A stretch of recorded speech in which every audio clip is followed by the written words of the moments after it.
views expressed in the following show are of the host, the guest, and the callers. The content of the following show, its accuracy, authenticity, and the ramifications of the use or application of said content is the responsibility of those speaking and listening, not the broadcast medium.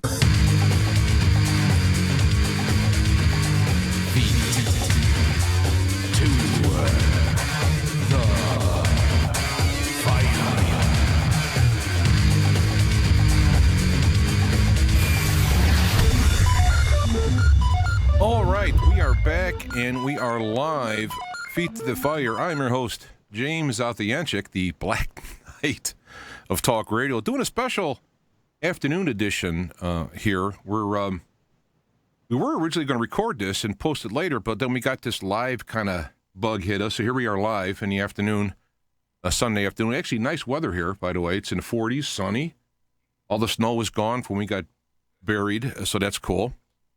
And tonight we're going to be talking with Zeph Daniels. Now, I became aware of Zeph during the Trump elections in the beginning, and that is when I listened to his podcast, which he's been doing for like 16-year anniversary coming up, I guess. And so that's why I've got to meet him and listen to him, and it was really cool because it was really a real-time play, both spiritually and politically and whatnot.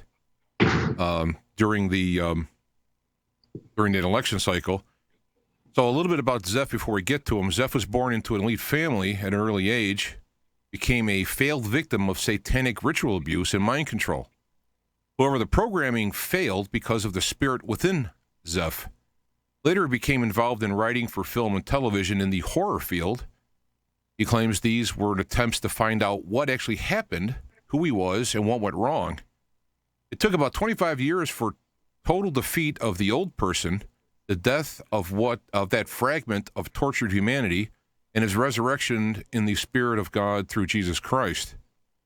Zeph is a musician, composer, writer, podcast commentator that is hard to pigeonhole. He speaks passionately from his heart and soul, and you see, hear, and feel what you get. He's real, uncensored, raw, and powerful. Unashamed to say he was saved by grace through Jesus Christ, yet calls the Christian Church on the carpet for abandoning their first love. You will not get a high and mighty preacher here, just a truth seeker in love with God and humanity. You can find Zeph's work through Spreaker, SoundCloud, Podbean under his name. You just look up Zeph Daniel, Z-E-P-H. And his written commentary and whatnot can be found on his Facebook page, again, under his actual name. So I would like to welcome to Feet to the Fire, Zeph Daniel. Let me hit the magic button, and boom, there he is, live. Hello. Good to be here. And, even though some of that is hasn't been updated, that any of my bio, I'm not really good with all that stuff updating. It's still structurally... that's the story. It's when you say the spirit within me survived. I guess that's it. I guess some people just don't go through to the other side.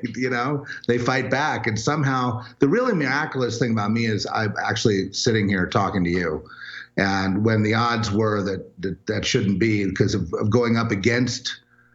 People that are, we coexist in our society with people. When I say the other side, I mean the satanic side, and then we're on God's side, and they're on one team, we're on the other, and, they have, a lot of people find this hard to believe, but they like to do away with us if they could. So it's a battle, an external battle, but it's also an internal battle, Anyway, it's good to be here, and it was nice to meet you, too.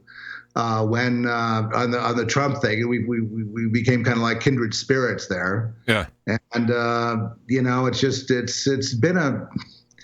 it's been a really great year, and it's a watershed year, an unbelievable year, some kind of a change just wow across the board, but it's fraught with danger and peril and sides ramping up and divides and and then of course we've just had this shooting which has been then used to promote taking away freedoms and things like that. So it's a great time to be alive, but it is an apocalyptic time, it seems to me.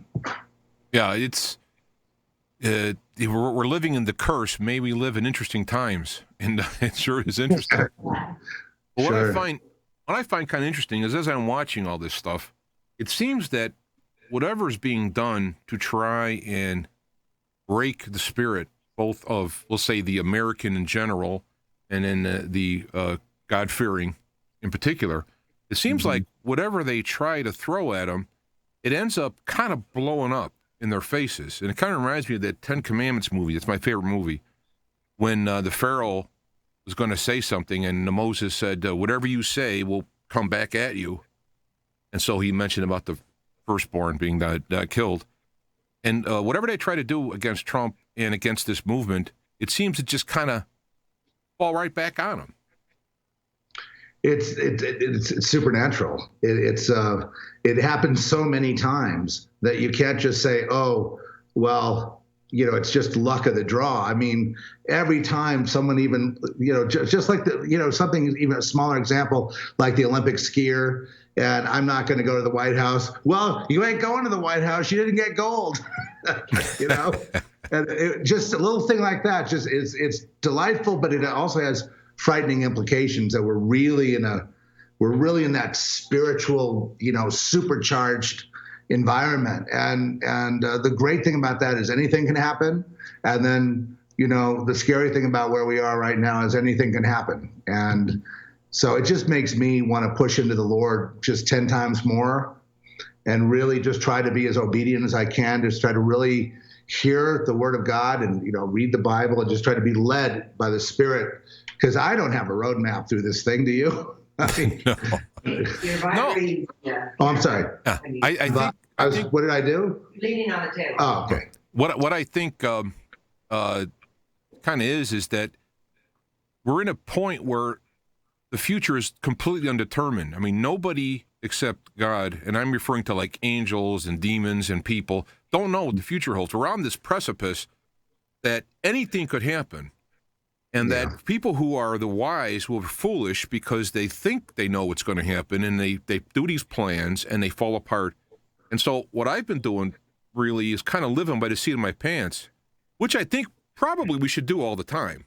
Just kind of live in faith and just go for it. But, you have to make plans and all this stuff. Yeah. And it in a way, it was disturbing at first, but it's a little bit more relaxing to realize that there's nothing I can do about it except just be in the right place at a time and do what I should do, and that will come to me at that time. So it's kind of relaxing, at the same time disturbing. Yeah, you're in, and it's funny, our paths haven't crossed. You've been in radio 16 years now, or this is your 16th year now. And so you started about a year after me, but right in that same zone where a bunch of us started. We were like the early podcasters. Right. You and me, and then Rich Keltner and Frankie was with us, and a few others got into the kind of Adam Curry. Remember Adam Curry back in that day, the Podfather and all that? And getting into the podcast, which gave the power of free speech and free ideas back to the people. And I don't think that the enemy, who doesn't like free speech, realized there would be such a revolution. I'm sure when they came out with YouTube, they just thought it'd be like fun little, like watching people hula hoop and, just, going on a vacation somewhere and, just, sort of shallow stuff like that. I don't think they thought it was going to be used as an actual broadcast TV alternative news platform when they started. Yeah, there was no YouTube. There's no TV. In fact, I started on Live 365, and then I was picked up by an internet radio station that was nation or worldwide, and it was its thing was no censorship, and so like the lady before me was pornographic, right? So then I come on after her with a kind of an Art Bellion format, and I had to kind of like explain to the listeners to not tune in too early because she was like very explicit, right? But then it just. Actually, at one point, I was on a network and was getting syndicated and all that, and the whole network fell apart. And from that moment on, I was just on my own. Mm-hmm. Besides, it's a blessing because look at the people who have, quote, made it and half their show is advertising stuff. You have a boss you got to answer to, and so forth. So my success personally is that I could do whatever I want, when I want it, how I want it. And to me, that's not been monetarily successful, but it's been a blessing in creativity. Well, it's a blessing to anybody that tunes in, and it's to hear actual free thought, unencumbered by commerce, that you're just talking from the heart. That whenever I see anyone speak from the heart, I am personally blessed by it. I mean, I may not even agree with what they're saying, but just the fact that it's going on is it's just, I cherish it because I realize, especially lately, how they would like to take that away from us. The last couple of days, I mean, if we just zoom to now, the last couple of days, they have you've been banning accounts on YouTube. I had my little input this morning. They've been banning these accounts on YouTube if they mention or they show the Parkland, survivors who are now left-wing, sort of Red Guard Chinese style advocates of gun confiscation and left-wing politics. And if you disagree, or you say something like, if you even mention the name even, they'll just not only take you off of there, but they'll actually scrub your video as well. And, try to eliminate that video from the web altogether. This is just something that it's a desperate move. I think our friend Charles, who chimed in with me today on the Zeph report, I think Charles had it. He said this will probably backfire on them, this idea of censorship, because what it's going to do is it's going to galvanize, the people that do like free speech, patriots, et cetera, Christians, free thinkers, conservatives, constitutionalists, the usual bunch. It's going to galvanize all of us to really, fight for that free speech. So I would expect to see lawsuits and all kinds of blowback on this, because it's just unprecedented. What's happened in the last 24 hours is completely and totally unprecedented. And I'm sorry, I keep moving the table. It's unprecedented in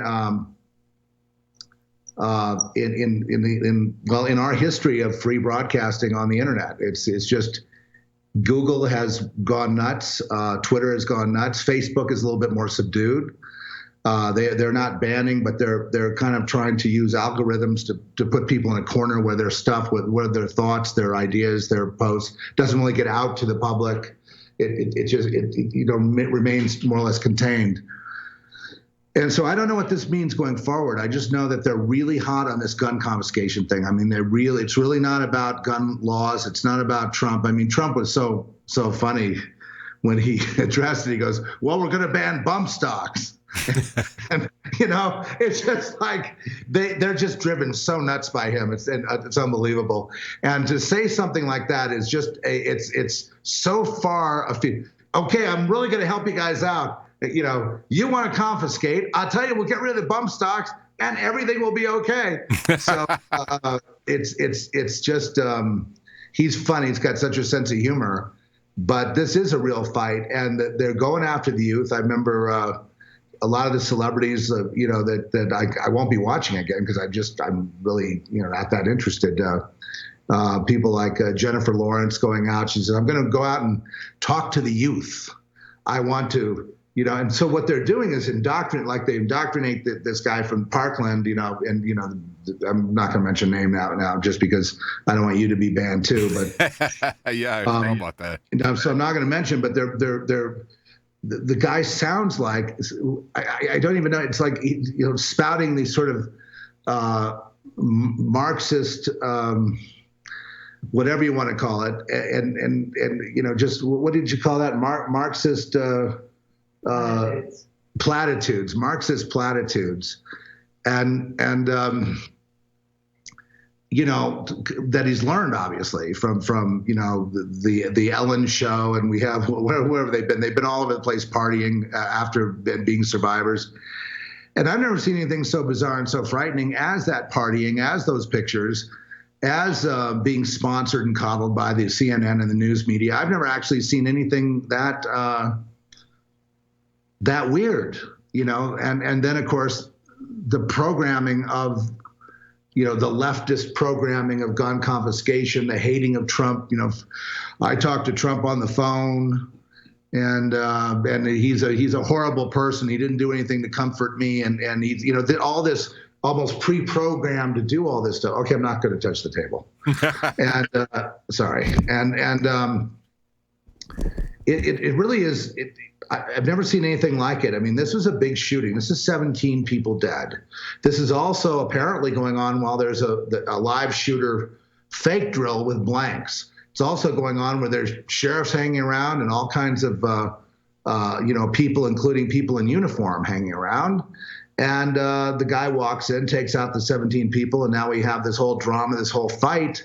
Immediately goes to gun control, gun confiscation. Immediately goes into politics. And immediately it goes straight to free speech right off the bat to deny people their First Amendment rights and the Second Amendment rights as well is what they're after. And now it's this very stark war. I mean, we are in a war. There's no other way you can put it. It's not a shooting war right now, but it is a very violent, fast-moving war. I just don't know what's going to happen next. If I do have on the screen, if you want to read about some of the things we're saying, the redelephants.com has that article we were talking about without naming the names, and I've actually removed some of the names from it, but there's still a little bit there. You can see them, yeah. Yeah, that had it. Also, I wanted to bring up, I just found this morning. It's on intellihub.com, and a lot of these links I want to mention that I don't. This is whenever I put a link in there, it doesn't mean I endorse the link or not. It's just information. And in the page, which I have up here, let me go to it. Let me switch screens here. They have an interview, and I really recommend people see this interview. They have an interview with a teacher who was there, and she described things. It's on GMA. They had this. So the interview was taped, but they put it on the live show GMA, unedited, or I'm sure it was edited because they recorded an interview, but the part I'm talking about was left in where she says, let's see, where's the quote? Suddenly, I saw the shooter about 20 feet in front of me, standing at the end of the hallway, actively shooting down the hallway, just a barrage of bullets. And I'm staring at him thinking, why are the police here? This is strange because he was in full metal garb, helmet, face mask, bulletproof armor, shooting his rifle that I've never seen before. She says this on the camera. And I'm like, what? Yeah. That's huge. And it goes right past the interviewer. Doesn't mention this at all. They go back to GMA with Stephanopoulos and Robin, I forgot her last name, and they're talking about her interview. Nobody says anything about this. I thought, this is huge. It was out live, and I actually screen captured the video in case it disappeared because they probably didn't, they have an agenda. We got to talk about the human interest side and how these kids were killed. We're going to put it up for gun control and all this. So this part just kind of slips by. And a lot of times I call this, God gives you a window to the soul. It's like this accidental little opening where you go and see something that wasn't meant to be seen. And I'm wondering how fast, I know when I posted this, people have been posting it left and right. So this may go away. And I wanted people to make sure they actually watch it and see this part. Because the lady, as you watch the interview, she's pretty straightforward. Yeah. And so here, now I was thinking maybe they'll try and turn around and downplay it and say that, well, he was one of the guys who was on the drills that were happening, and he happened to show up, but no one mentioned that. And the guy's shooting down the hallway? Who's he shooting at? In full metal garb, and he just got out of the Uber drive when he got in the Uber with all the body armor on. Well, yeah, I know. Obviously, it's a different person, but I'm thinking, how are they going to explain this away? Because she seems rather calm and credible.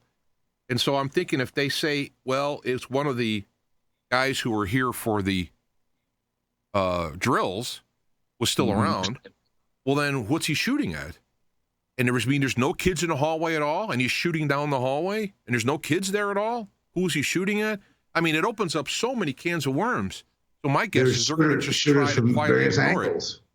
So I want to encourage people on all forms of alternative media here to get this story out there. Yeah, and then we have other witnesses saying there are 3 shooters, and so the picture that I got was that there's 2 fake shooters and 1 real shooter, and the real shooter just happened to show up during the drill, and then he starts shooting people and they die. The other shooters may have had blanks, like that guy shooting down the hallway, and been dressed up in that whole military thing, and it could. I mean, she didn't mention she was grazed. She was grazed? Her arm. Okay, well, then we really have a problem. What's and that? So now we really have a problem. So this is the kind of thing that makes me lose sleep is, the more data that comes in, the more disturbing it is, the more it starts. Look, James, it goes to this idea that there's pre-planning in the killing. It's just inching along toward that, what I don't want to go there, but it's pulling me toward, it's just same thing with the Mandalay shooting. I mean, we had multiple shooters. We had, all kinds of people verifying that, all kinds of witnesses, and then they just covered it all up. And Trump took action behind the scenes of rounding up Saudi. I don't know how many people got killed, down helicopters and various things that happened with that. And I'm just wondering, in this case, we saw Trump and and Melania, the first lady, going to the hospital and thanking the first responders and all that's going on, and then he's saying, these first responders are great. This is a real tragedy. That guy that stood down, the deputy that stood down, he should have been in there helping the kids. And so it's just it's hard to talk about anything else today because this is such a nightmare, and the American public isn't really. And the news media, whether you take Fox News, CNN, any of these news media, they're just not dealing with reality at all. The Not first even thing I close. thought of when I saw this video was that it was somehow faked, where somebody trying to catch somebody was put this lady's face in with the graphics and all that. I know it's far-fetched, but I got to check it out, right? And here it is right on Good Morning America's Facebook page. The actual interview is right up there, so it's like, okay. It's legit. Right. Lovely. And I wrote on a comment on here.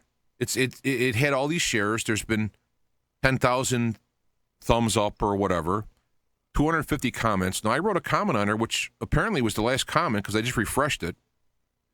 And I said, isn't anyone struck by her saying, quote, she saw the shooter and that he was dressed in full metal garb, et cetera, before the police got there? No one said anything. And still, 4 hours later, unless they disable comments or what have you, no one said anything. So, I mean, it's like you can see it if you have eyes to see and ears to hear, apparently. Yeah, you don't see it otherwise. It's another weird thing. You don't see the truth. It's right there in your face.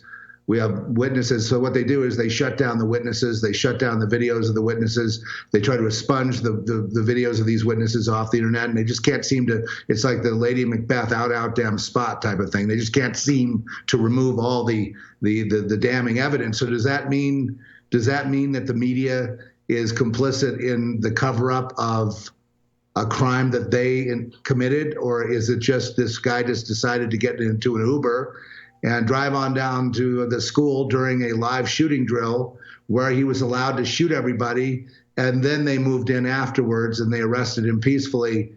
I don't know. And will we ever learn the truth? Because if this is true, look, if the really dark stuff here is true, there is no way that we could go on as that we have to deal with this. We can't just go on to the midterm elections and go on with the next phase of the United States, whatever it is, and just kind of forget it, right? I mean, right. We have to, we can't.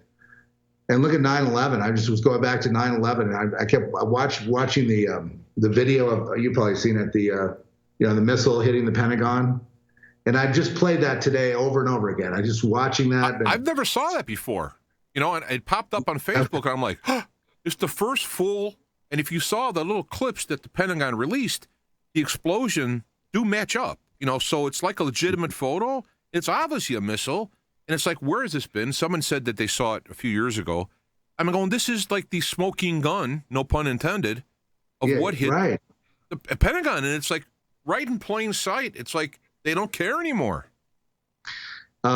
It's right in plain sight. I watched it. I was like, I wonder if I played this in movie theaters or baseball games or football games or basketball and put it on the screen up there, if anyone would, if it even register.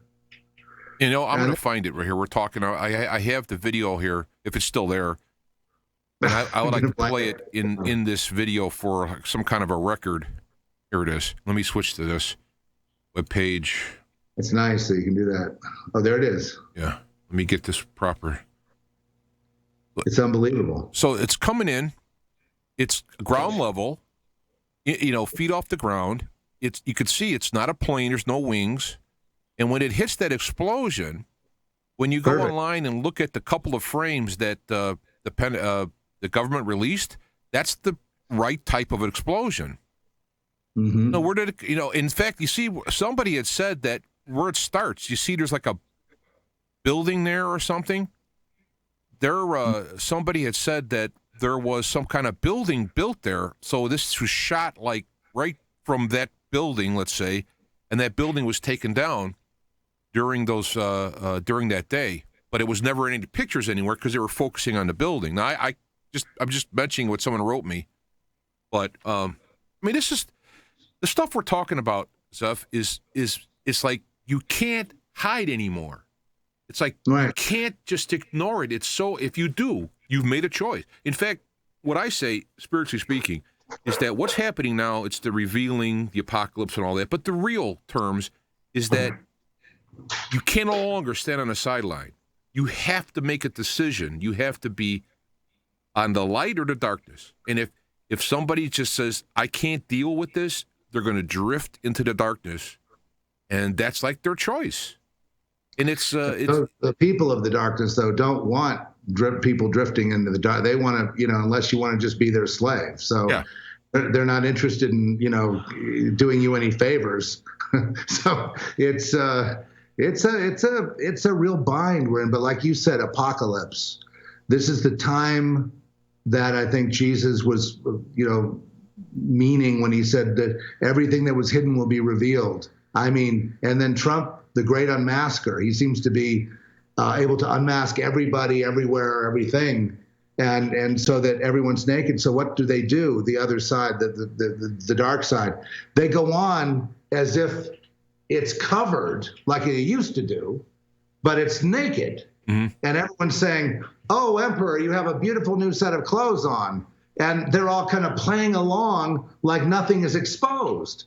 And that's the most amazing to watch that happen. But God's not done. There's something with the United States. I mean, I know people say the United States is not in Bible prophecy, and probably they're right. But there's something God is doing here on behalf of his people. He's got people here. We're like agents of the Lord, He's got his people here, and he's doing a work here. And it's confounding the hell out of these people. I mean, they are absolutely just flummoxed at how nothing works like it used to. And in fact, it works less now than it did 6 months ago. It works less now than it did a year ago. And as we progress further, it seems with every passing month, more and more is exposed. And so the only way they know to strike back is with force, right? And, indict people they don't like, quash on free speech, lock her down, showing they've had the power the whole time. And, they're playing on that other team. That team is, the team of the demonic, the team of the satanic hierarchy. And they've been playing on that team in their secret societies and running the earth and, laughing that people think they have some say over their government or over their lives. But they're losing it. So I'm excited about that. At the same time, it's a time of peril. And it's a time where God's people really have to be, in my view, just completely, just like sold out totally. It's like, Lord, your will, whatever you want to lead me to do, however you lead me to do it, that I have no will of my own anymore. I don't have any plans. I'm just here for you. Use me, Lord, and I'll go where you want me to go, because at this point, I don't see any way out, but it's so over my head, the things we're seeing right now. It's so far over my head, over my ability to I know. I'm sorry. Trish keeps telling me to stop moving the table because the laptop is on the table. Yeah. So you use your hands a lot. Yeah, well, my hands. Yeah, look, if you can keep them up in the air, So go like this. But I love it too. I mean, I've been waiting all my life for an answer. I mean, I wrote a book and I didn't publish it. I almost published it, and then I guess I chickened out. And I hope I don't find that book again lying around here. But it was a book about it's almost like a memoir of myself going through this whole thing, trying to understand what the hell happened. I mean, what going back to my own history, what my own life was, being around these people. I guess they were beholden to secret societies, and yes, all the things you hear about, satanic abuse of satanic people, sacrificing people, all those awful things, witchcraft by the elites at the upper echelons in Hollywood and all that. They used to call those people the LA Mafia, and and that doesn't mean the Italian kind. And yes, they're involved in everything that people say they're involved in. And I don't know if they're still going at it, but when anyone would challenge the system, okay, in those days, it was, especially kids that were in that system, it was either off to the loony bin, off to the mental hospital, or death. And there's a reason for that. It's because you can't have, and that's why people don't understand. It's a lot of these kids disappear because they know something, and even if they know someone that knows something, they're also vulnerable because they can't afford for the tastes and habits, the way their Babylonian way. They can't afford to have that ever be public because it's completely lawless. And yet to get into these places, to get into these clubs, to get into these guilds, to get into these groups, requires you to do something so awful that they've got it on you, and you can never leave. Once you're in, that's it. You're stuck there. And so that's why they can't just repent. I mean, I'm sure many of them would love to repent, and many of them, many of these people, they don't do any. They're happy to be lower on the ladder and maybe not be the ones, doing the awful murders and things like that. And then the ones who want to be more powerful will do more bad things. It's like every bad thing you do, you get a little more power, you get a little higher notch on the ladder. And all this has been exposed from all these different angles. But the angle that I had was this subjective trying to survive. And so I became aware of things like, we want to talk about gang stalking today. Well, the gang stalking element of it is that once you piss that thing off, and are targeted, I mean, it's like then they actually gamble. The Lord brought to memory this one guy that died. He died in 2014. He was a fellow classmate of mine. And there was a very painful situation where I somehow wound up at a party at his house, and really his parents' house, and we were kids. We were like, teenagers. And all of them were on that side. All of them were on Satan's side. And basically, they were just trying to set me up as some kind of a victim or whatever, or force me to join them or do some kind of thing. And he was like, he had some exchange or some kind of thing where he was gambling on how long I would live versus whether I join them or live or whatever, right? And figuring I wouldn't figure out what he was doing. And, it was right in front of my face. It was that literal. And then he contacted me, and I hadn't seen him since then, and then I had my own perils that went on after that. They did do the whole thing they do is, they try to institutionalize you and all that stuff. So I hadn't seen him in all these years. And finally he saw me on Facebook in 2012. And he goes, I'll finish the story. It's kind of hardcore. He goes, wow, you've been on a journey. You've been on a long journey. Like I'm going to come home now. I'm going to come, and so he invited me to a school reunion of a school I had dropped out of.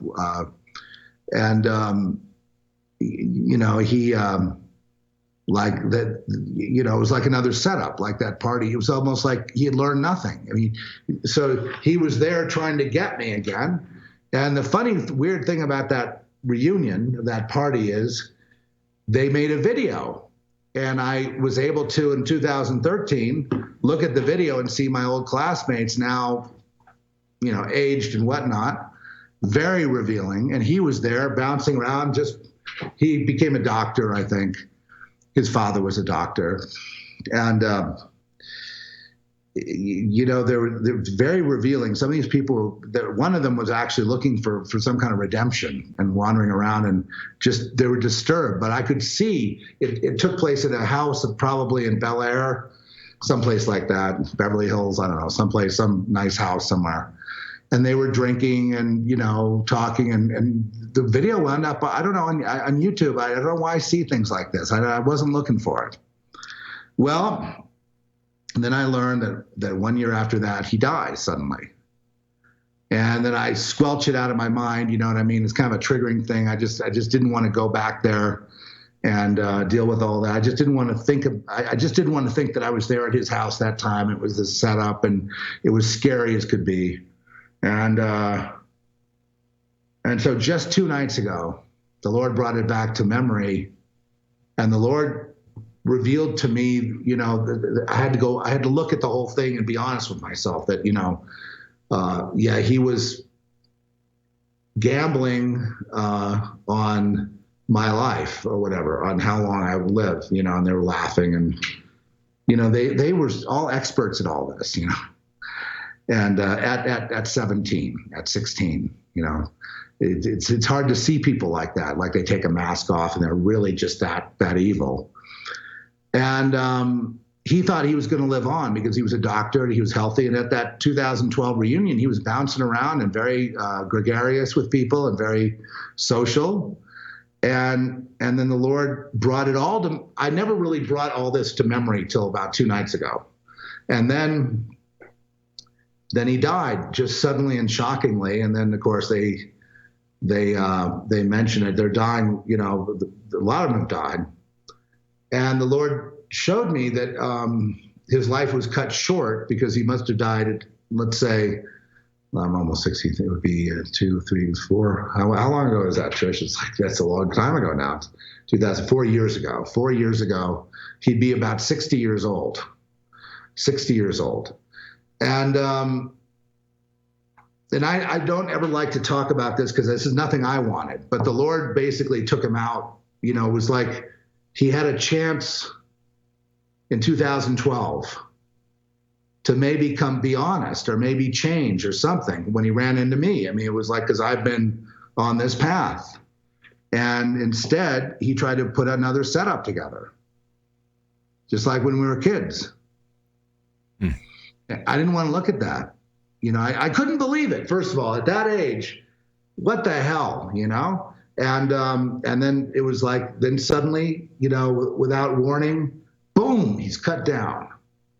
And probably he thought he had a lot longer to go. Most people around him, because there were more videos and stuff later, they were shocked that he died. So they thought he looked like the pillar of health.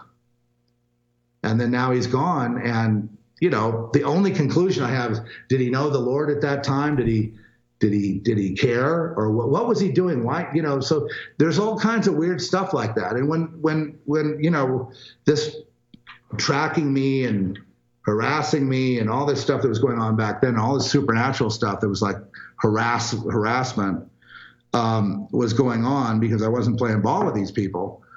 And it was amazing. It would be like stuff that makes no sense in the natural world. I mean, it's completely, magic, on that level.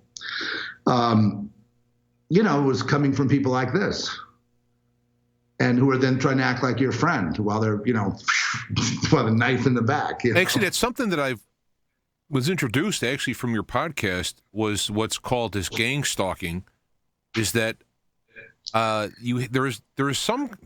there's a coordinated effort by people who are unrelated to each other to harass people.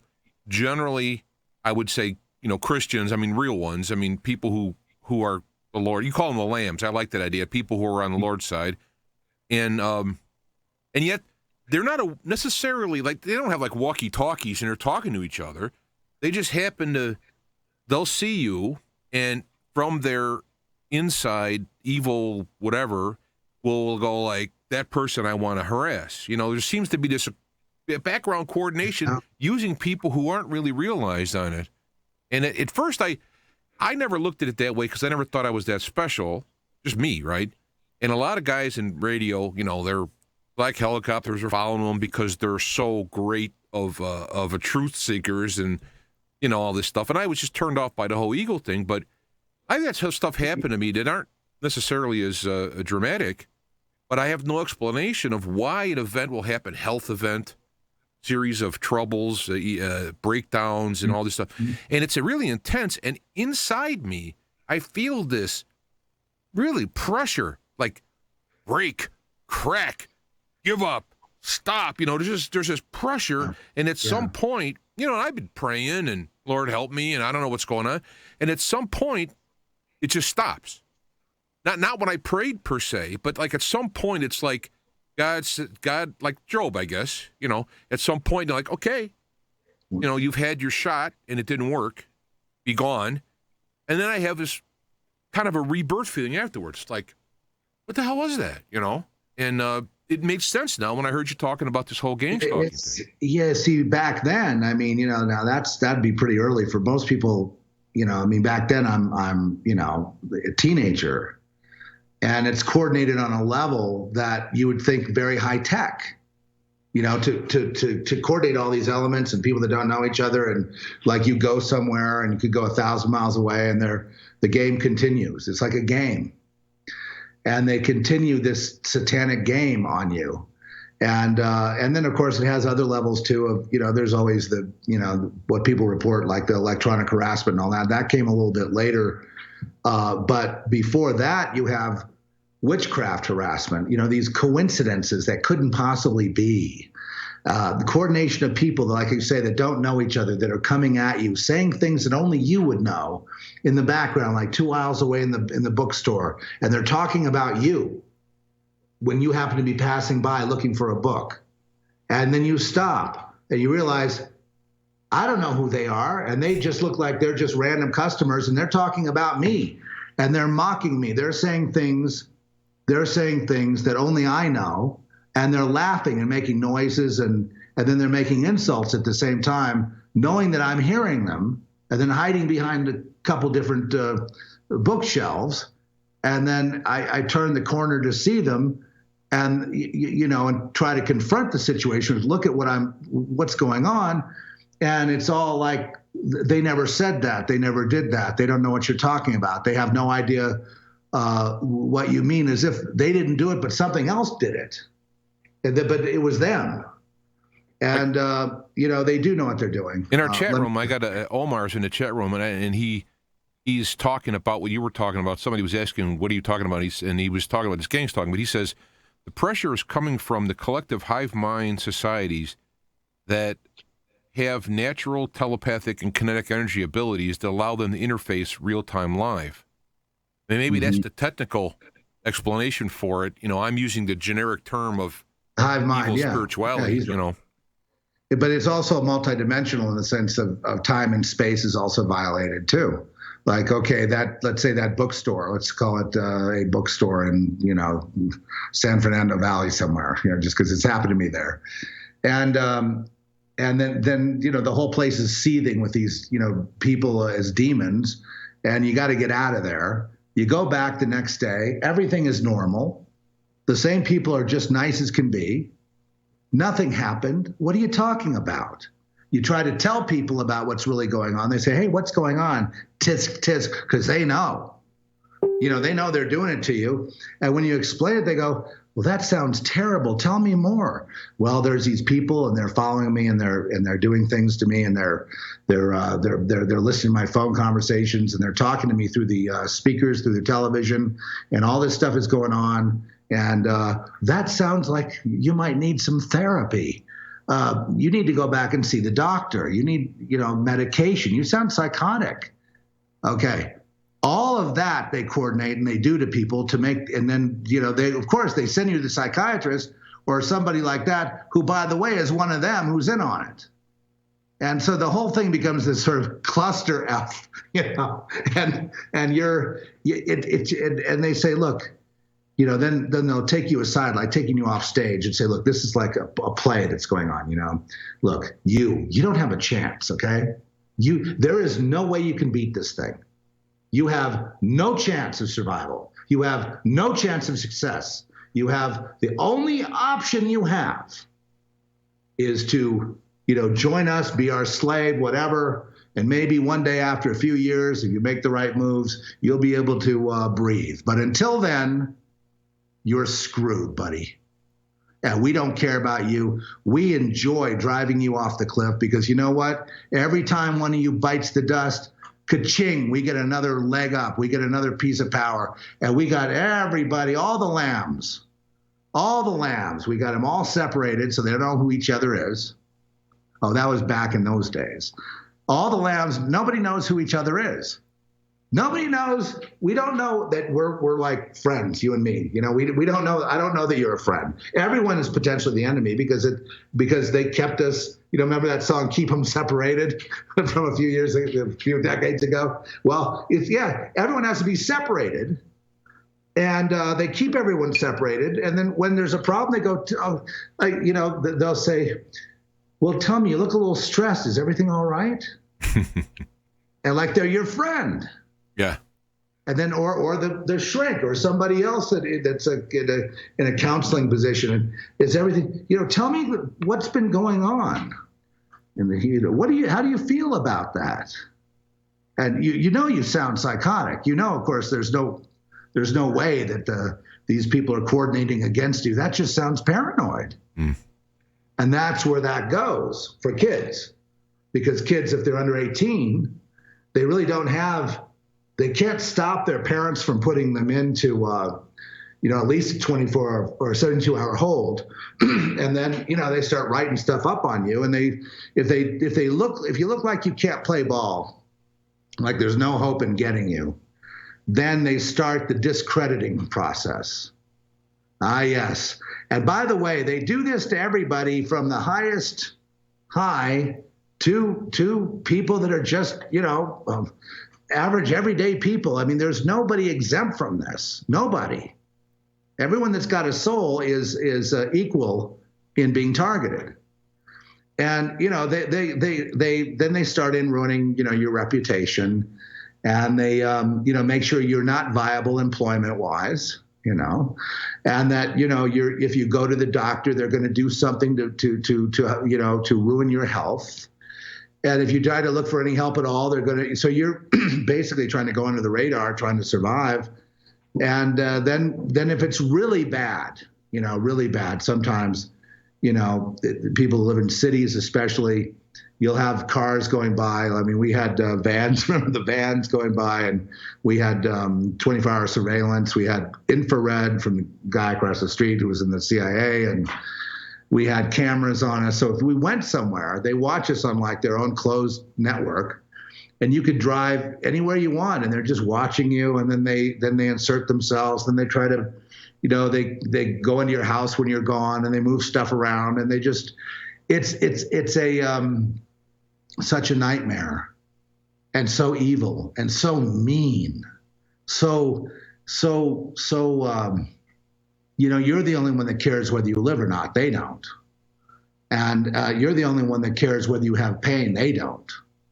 And every one of them says, oh, let me try to help you, or let me be your girlfriend, or let me, and then they report back, and so they keep, it even gets so elaborate that they set up wives and children and houses and jobs even that are all artificial, just like I know I sound crazy right now. I don't mean to sound crazy, but I'm sorry.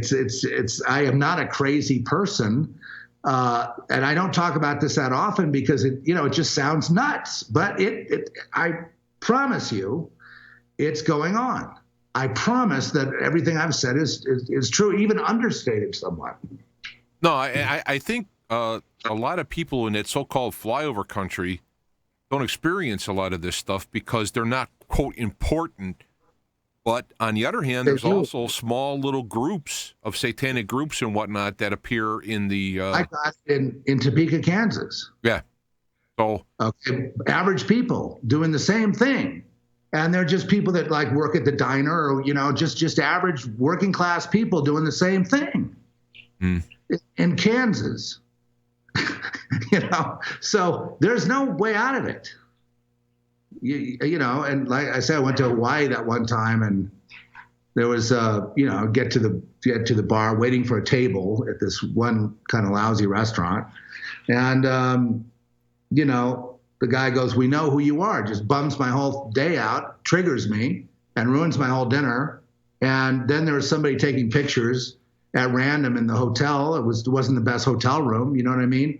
It happens. I know people who are just like barely, without their employment, people that are even on welfare, people that are homeless. You want to know something? I met all these homeless people in LA that the reason they're homeless is because of this problem. They became homeless on purpose to try to escape it. But guess what happened? That all the people that are dealing with them, and because they have to eat, and sometimes they put on a dinner or a missionary, have a little mission to the homeless and stuff. All these people are all involved in it too. And so the homeless guy is out in the ditch behind the market in Topanga Canyon or wherever he is. He's complaining to me because I get a lot of these people to talk to me. They will talk to me. They'll tell me what's going on. And, I just was riding my motorcycle around, and, at one point I was riding my motorcycle around talking to the homeless, and I'd get them water and different things. And I'd say, well, what's your story? What's going on? And they know everything. They know everything that's going on. And all of them will admit that this is happening. Let me ask you, this has popped up in the chat room in YouTube. If you're watching, by the way, on YouTube Live, you can, the chat room should be right there. You can get involved. And there's also a chat room in Spreaker. But the question of clones came up, and it's something that I've always had a problem with because being a science guy, science and math was my thing. When I look into cloning, I mean, the cloned person or thing has to grow up. It takes 20 years to get to be 20 years old, right? Mm-hmm. So when they talk about cloning people and all of a sudden they're exchanging the clones for the real people and all that, I just, and then they say, well, they're way more advanced. But I just can't stomach by that. I mean, is it possible? Yeah, anything's possible. But what do you think about that? I look at, and I looked into it a little bit. I'm not really an expert in that field, but of course, I know that super advanced technology is possible, and I know that what I know about these clones is that people can grow them up in a short period of time. And, yeah, I don't know that. It's so exotic. I mean, come on, it's like the UFOs. Okay, we had experiences with UFOs that Trish, my wife, and me had to fight them. They were following us. There was a problem we had. And then one of these little alien guys showed up in our room, and scared me to my core. And that triggered a memory of satanic abuse that I had covered up. And it was a weird whole journey involving this Indian mystic guy, all kinds of weird people that happened then. But we fought them. And after coming to the Lord, it's after we gave our lives totally to Jesus Christ, guess what? We really didn't deal with that oppression from the people in outer space or wherever they're from coming at us. But this little being that showed up in the house, the head was about where the doorknob is, right? And the eyes were like there's a light moving behind the eyes, like back and forth like this, like that, And the look, whatever, it could drill right through me. It was terrible, like what a lot of people report. And but the event had to do with something in my own life. Very strange. And, the Lord protected me. I mean, I didn't get involved in chasing around the UFOs. I mean, we'd go to a MUFON meeting or two in Los Angeles trying to find out, what the hell's going on. And our eyes were really open to another level. It's back in about 1992, 1993, when we heard the testimony of somebody that had been ritually abused in a church and then abducted by the UFOs, and the military was involved in it too. And they programmed her to basically abduct children to be used, obviously, in rituals, but, being picked up by these UFOs. And it was all tied in with the military-industrial complex, the ritual abuse of children, some churches, basements in churches, and even right out in the main area of a church. And they all seem to be tied in together.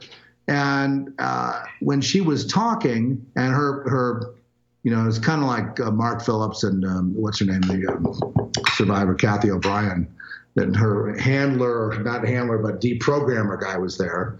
And she was talking and trying very desperately to get this word out, which sounded completely nuts, really completely crazy. But here's what happened in the audience. It was filled with people. Maybe 1,000 people were there at in Burbank. And remember that woman next to us, she just leaps out of the chair and starts screaming. And people are getting triggered right and left from this woman and screaming, I thought this was about UFOs. I want to talk about UFOs. I don't want to talk about this. Obviously they're victims too. Mm-hmm. And yet they suppressed it all. And then what do you do with it? They talk about abduction, you go coast to coast to AM. They have, it's like a sort of a bipolar view of it, where you have either it's demonic in the Christian view, or it's, the New Age kind of view of their, the Intergalactic Federation, Star Wars, it's our brethren from outer space, whatever. Yeah. And nobody ever gets to this really not nasty, dirty, gritty, awful connection of okay, the UFOs are child abusers, pedophiles, ritual killers, child rapists. What the hell's going on here? And of course, there is a big sex part of it, but then it'd be sex with demons in my view, and I don't know. It seems like when we came to the Lord, when we finally gave our lives up, because we always were spiritual people, but when we finally gave our lives to the Lord, all that horrible oppression from that reality stopped. Mm. And we live in New Mexico, as you know, and I'm looking right now down toward Sandia Mountain. I think people know what I mean. And the lab's right down there. Los Alamos is right up here. And we're living out in the wilderness, out in the country here. And guess what? If you're really into this UFO thing, you should be able to come out here, sit on the porch, and just stare at the sky. Yeah, there are things moving around up there sometimes. I don't care. I don't need it. I don't want it. So I shut the book on that. I only had 2 instances. I'll only mention one, though, where I did a show on Feet to the Fire about tall whites. And I forgot the lady who was on talking about it. She talked about Love Bites was her book, and I can't think of her name right now. And I was on the road driving, but I got home, and I had to get up early in the morning, so I just slept in the truck locally, right? So I woke up, and I was yelling out loud, like, no, like that. I woke up, and I saw in my truck, the truck I had was tall inside, what they call them condos. There was a tall white, by definition, and it just dissolved. And I was sitting there going, because, when you wake up, you're kind of dreaming. Maybe you made it up with the shadows, and all this stuff. But I had a headache inside my head. Literally, you can feel it inside my head. And I was sick to my stomach for a good portion of the day. Well, it happened again. The same thing, right? And I woke up the same way. No, only this time I woke up and I went, no, you have no authority over me. I'm called upon Jesus Christ. And if that's not good enough for you, Michael, and Jesus Christ, if my word is enough, you have no authority. This is what I'm yelling. I'm coming out of it. Yeah? I know. And I had the same headache, and I had the same nauseous, but it never happened again. That very similar to my experience. The same thing. We rebuke these things. We rebuke the all of it, and sent them away. And it's a demonic oppression. And what do? Well, they come back. People have demons. Well, they come back, and like you were saying, the pressure within the hive mind coming at you. Some days are just awful with, quit, stop, you suck, kill yourself, you're really this, you're really that, you've whatever, the litany of horrible things that are in your head. And then a lot of times what I'll do in a situation like that is I know that's spiritual warfare, and I'll rebuke that spirit in the name of Jesus Christ. I'll put the blood of Jesus on the situation, and I'll just say, I will cast it out, and I will return hopefully back to sleep. But it's a struggle because, see, what you do and what we do, and by proclaiming Jesus, because that's the most powerful name there is, that's the most egregious thing you can do on this planet now that, that's in Satan's grip temporarily. It's full out war on you. It's full out war on me. And if you're making any progress here with your show and getting people to open their eyes and you're doing good work, you will be, they will come after you in the spiritual realm, and you may not see them. And it could be something like, you could be, just have some series of unfortunate things happen too, and like you were talking about illness and all that. That's all part of that spiritual battle. Mm. So we just have to be really, really fervent prayer warriors all the time. And like I pray the blood of Jesus on this podcast, on this broadcast, on all of this, and on all the listeners and all the people watching. In Jesus' name, amen. Amen. Pray the blood of Jesus, because that's what it. We've got to constantly be doing that for each other. It's going good though. We're having a good time. The thing about when I had this interview with this lady is, like, I never heard of tall whites because I'm not into the UFO thing, but at doing the show, I'm open to all stuff. Like Art Bell. I mean, I came from the Art Bell camp, right? So maybe she's familiar with them. She wrote a book about love bites, about how they interact, whatever. So maybe they went, who's this guy? And so because they're not omnipresent, they're not omnipowerful. They have their, they acquire information and they go, let's check this out, whatever, But I do know that for, people who are not intimate Christians, they will comment and say, it's funny. Of all the religions of the world, why do the negative side come after Christianity? They don't come after Scientology. They don't come after the Mormons, per se. I mean, I only know a few of them. But they come after Christianity, and the people aren't necessarily any kind of great people. They're just regular people who love Jesus, right?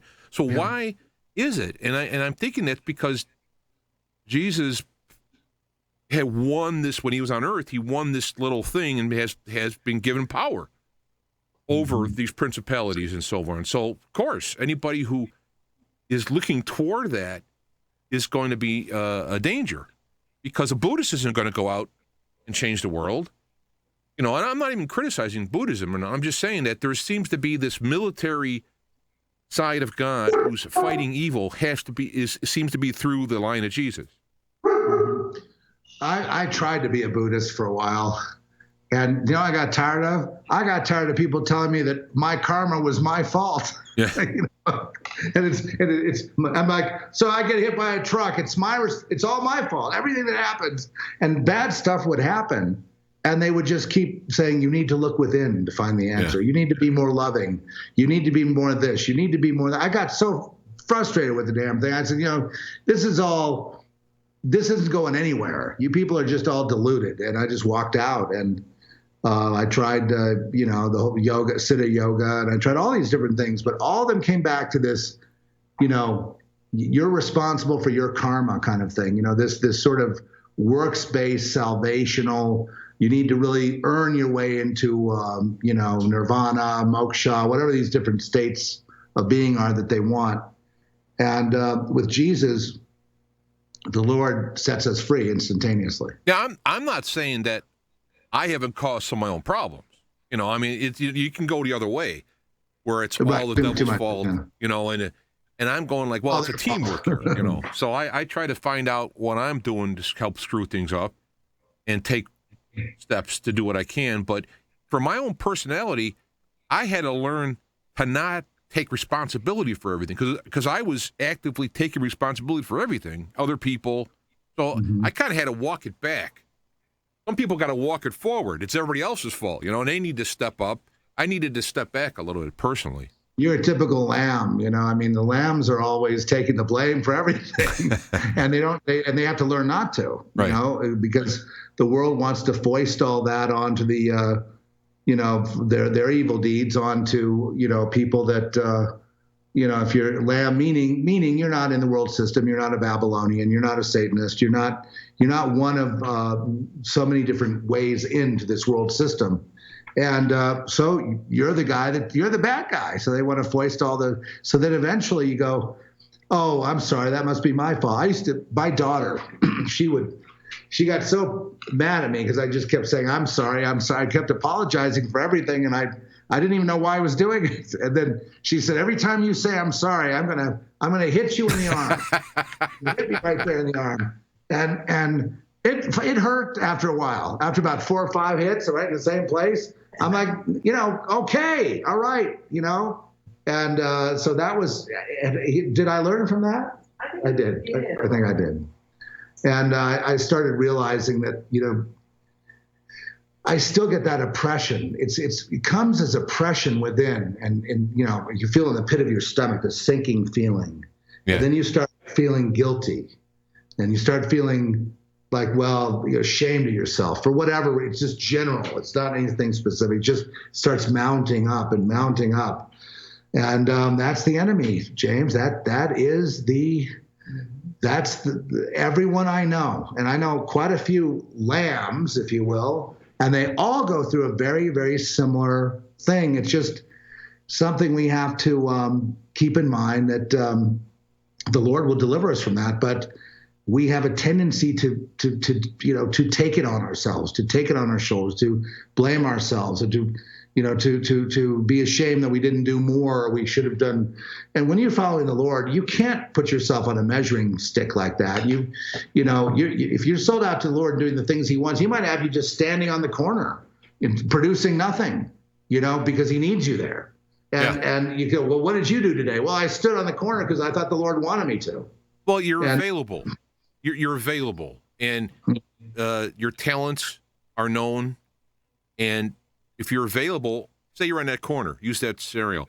Well, that person who you may have helped made a different choice that day. So, but someone else could have made another choice, So I kind of just go along with it. Let me, if I can, this is good stuff, and I don't mean to cut this, but I'd like to talk a little bit about QAnon. Now, you've been very vocal on your podcast, and anybody who's listened to you, But I agree with you. I mean, early on, when I first started reading QAnon stuff, red flags were up over the place because I learned about the art of BS from listening back to Art Bell days and dealing with the Planet X people, the Zetas. I remember that, yeah. Dealing with David Booth and Sorcerer Fall and going forward with, who's that guy from the Enterprise Project, Mars, the Face on Mars guy. Oh gosh. Richard Hoagland. Hoagland, yeah. All these people have something in common. They talk to you in questions. Well, what do you think this is? And it's all a way of con artists to get you to fill in the blank. I mean, when you get a psychic reading, right? Now, I think there are people who have psychic gifts, or whether it be demonic or spiritual, but we'll take the con artist. They're going to say, well, I'm getting an M. I'm getting an M. And you say, Mary? Yeah, I got a sister Mary. Yeah, okay. They're just feeling you out, right? So I'm reading this QAnon stuff from day one. I'm going like, this is all crap. Because if he was really somebody on the inside, he comes out and he just says it. What's the stuff about a Bible when it talks about a prophet? If they say something and it doesn't come through, fear them not, whatever. So if somebody's got inside information and they're saying this is what's happening and it isn't, they're done. They're not insiders. Yeah, they're just coming up, and you call this, when you called them out on the carpet, Alex Jones and that, when they started doing the Xenon, I call him, with that Zach guy. So what happens now? Newsweek has a big spread, right? Crucifying painful. Alex Jones for the QAnon stuff.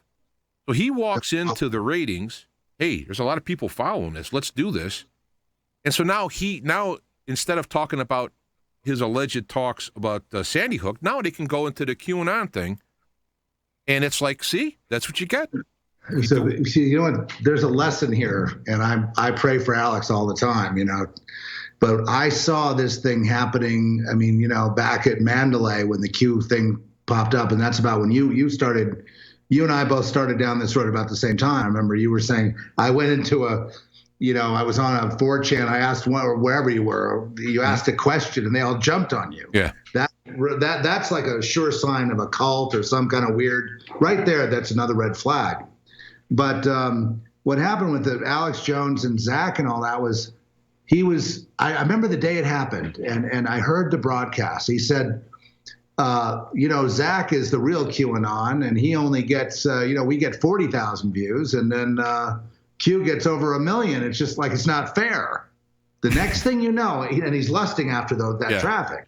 You can see, he's one thing. He's kind of an open book. You can see it. Yeah. And then the next thing you know, all of InfoWars, every channel, every person has adopted QAnon. Corsi, that was disappointing.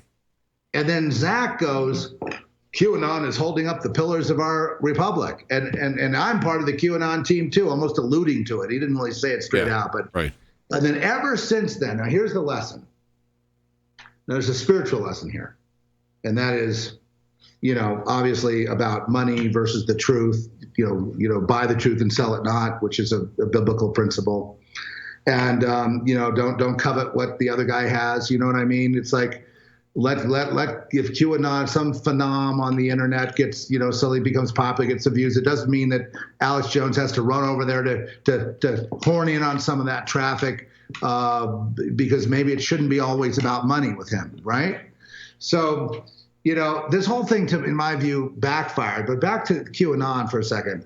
Even before the book of Q, he promised that Trump was like this Superman guy behind the scenes, rounding up all the bad guys, the John Podestas and Obamas and all these bad people have done these awful things, and the pedophiles, and it's going to be a nice world for us. Now, what people missed, and this is really key to the whole thing, to understanding the whole thing, that the entire Q operation came from the New Age, came from Nasera, Sananda, which is like the New Age Jesus, the global reset, everyone's going to get free money, the reawakening of the ancient memory, the rejuvenation of people, the letting out of prison, that the planet will be let out of this prison away from all these reptiles that are holding us down and keeping us in bondage, and all the things the New Agers talk about.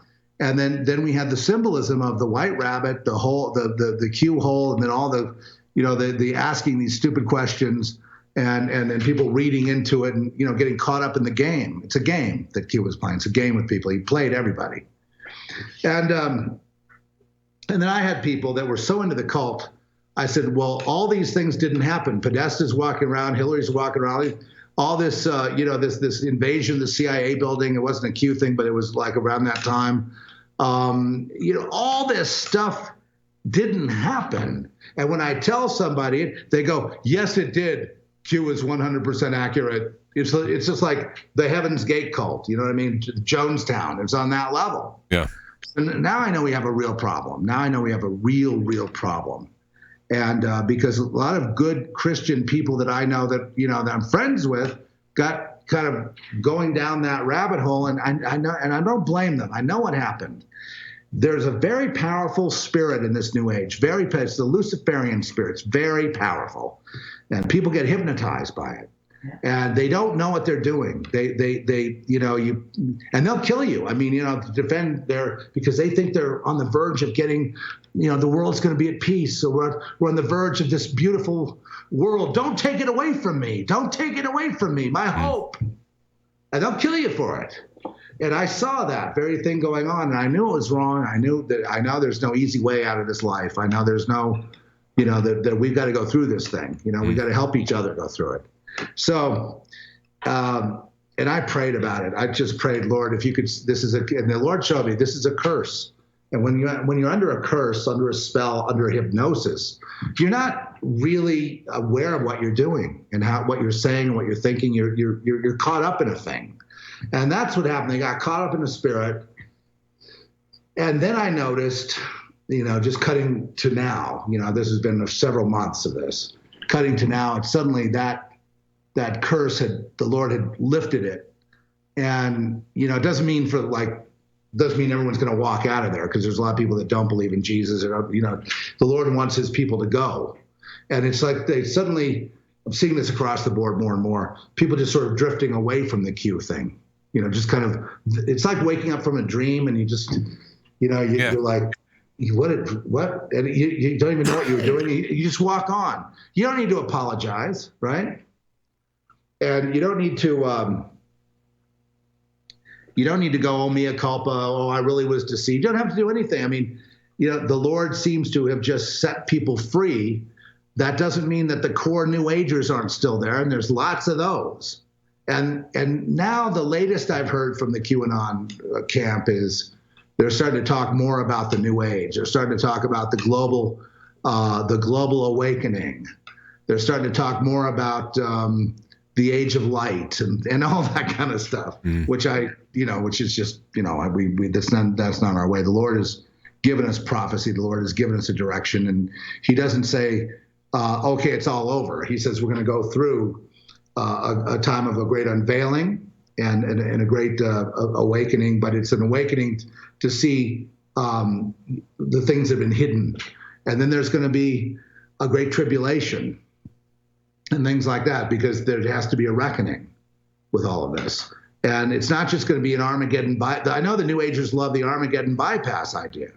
Yeah. And what Q was pushing was the Armageddon bypass. Your world is, you owe a lot of thanks to Donald Trump and all of us working behind the scenes to make your world a beautiful place, and we're about to emerge out of the darkness.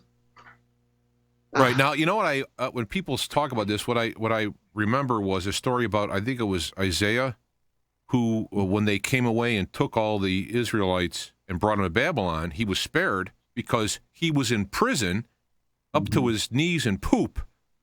So that's how God protected him from going away to Babylon. But being in prison in a dungeon isn't exactly God has a way of, and of course, if you're given gifts or power, if you given wisdom, there's that risk of getting arrogant. So there's this humility thing that comes with it.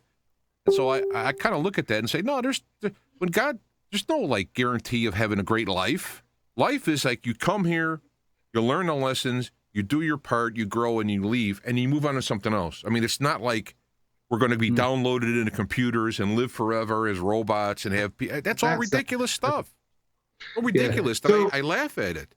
Not to be disrespectful. No, it's so ridiculous. I think what's going to happen, what you're going to see happen here in the Q thing, is that the people that God has his hands on are going to just walk away. I think some will learn something.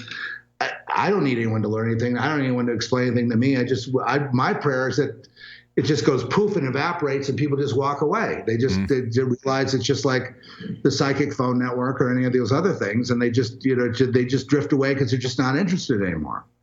And I believe that process has begun. Plus, there's a lot of people really pissed off.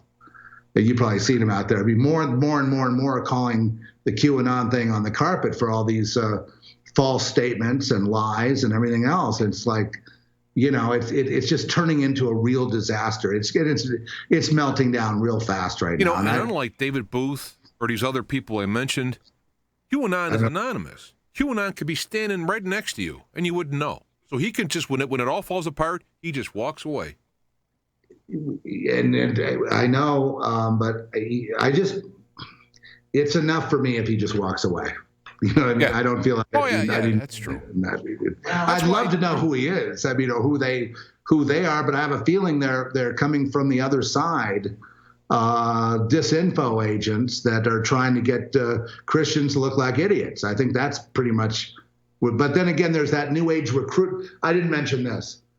The whole spirit of it is a New Age recruiting, to recruit them away from Jesus into the New Age prophecy of the beautiful world. And to split the Trump support. And to split the MAGA Trump movement. That's another thing. It's split.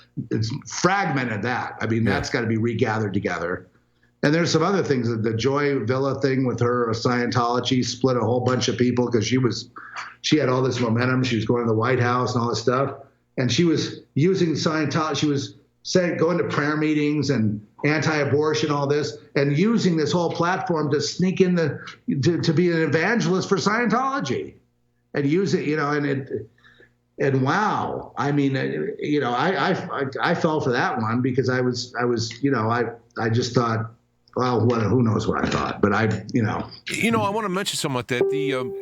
The idea of Scientology. I mean, what I did was I was a Baptist, fundamental Baptist. I taught Bible school and all that, and I had a bunch of stuff happen in my life, divorce, everything fell apart in my life.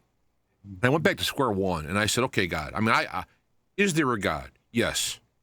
Okay, we'll start from there. I want to know what's real. So I started studying New Age stuff and all this stuff. And I read Dianetics, and I read the book, and I liked the idea of the whole book. I read it all, and I say it's great. There's one thing stood out. In Dianetics, you need a clear person to clear you. Now, in other words, you can pick the Bible up and read it and figure out stuff and have God speak to you without anybody and figure it out. In fact, you could do it in the world without even a Bible, technically, But in Scientology, you got to have that person lead you out of there, and now you're a slave. Because they lead you out. You talk about all these things. They record them, and now if you want to pull out, and you're an asset to them or you're a danger to them, now they pull out the tapes of you talking about how you did things when you were younger or whatever, and it became obvious that it was a slave trap, like a lot of organized religion is. Yeah, and the idea that they were grooming her, Joy Villa, that is, to be the Tom Cruise of politics. Is that what it was? Okay, the Tom Cruise of politics, and I just, oh boy, But I was fooled by that one. Well, and, I went down the road for a while, but as soon as she started, sending people Christmas presents that were Scientology promotions with her on the cover, at that point I had to call it, but here's what she did to the movement. She split it. And now you've got a whole bunch of people following her and other people following other people, and both are hostile to each other, but they're both say they're the MAGA movement behind Trump. She went to the CPAC convention. And then she had a split with I remember when she and Kaya Jones, both were working on the relief for Hurricane Harvey, and they raised about $3 million to help the people down there. And they were all good friends and lovey-dovey. And then of course they had a big falling out. I watched this soap opera. I don't know why, but it's because, and I'll tell you the reason. We need all hands on deck. We need everyone kind of unified in the spirit, unified behind this idea that we don't want to live in tyranny, that we want to live in freedom. We need everybody. We need Alex Jones. We need everybody, whatever the fighting has been, whatever it is, it needs to stop, and we need to focus on what's coming up, which I think are, elections. And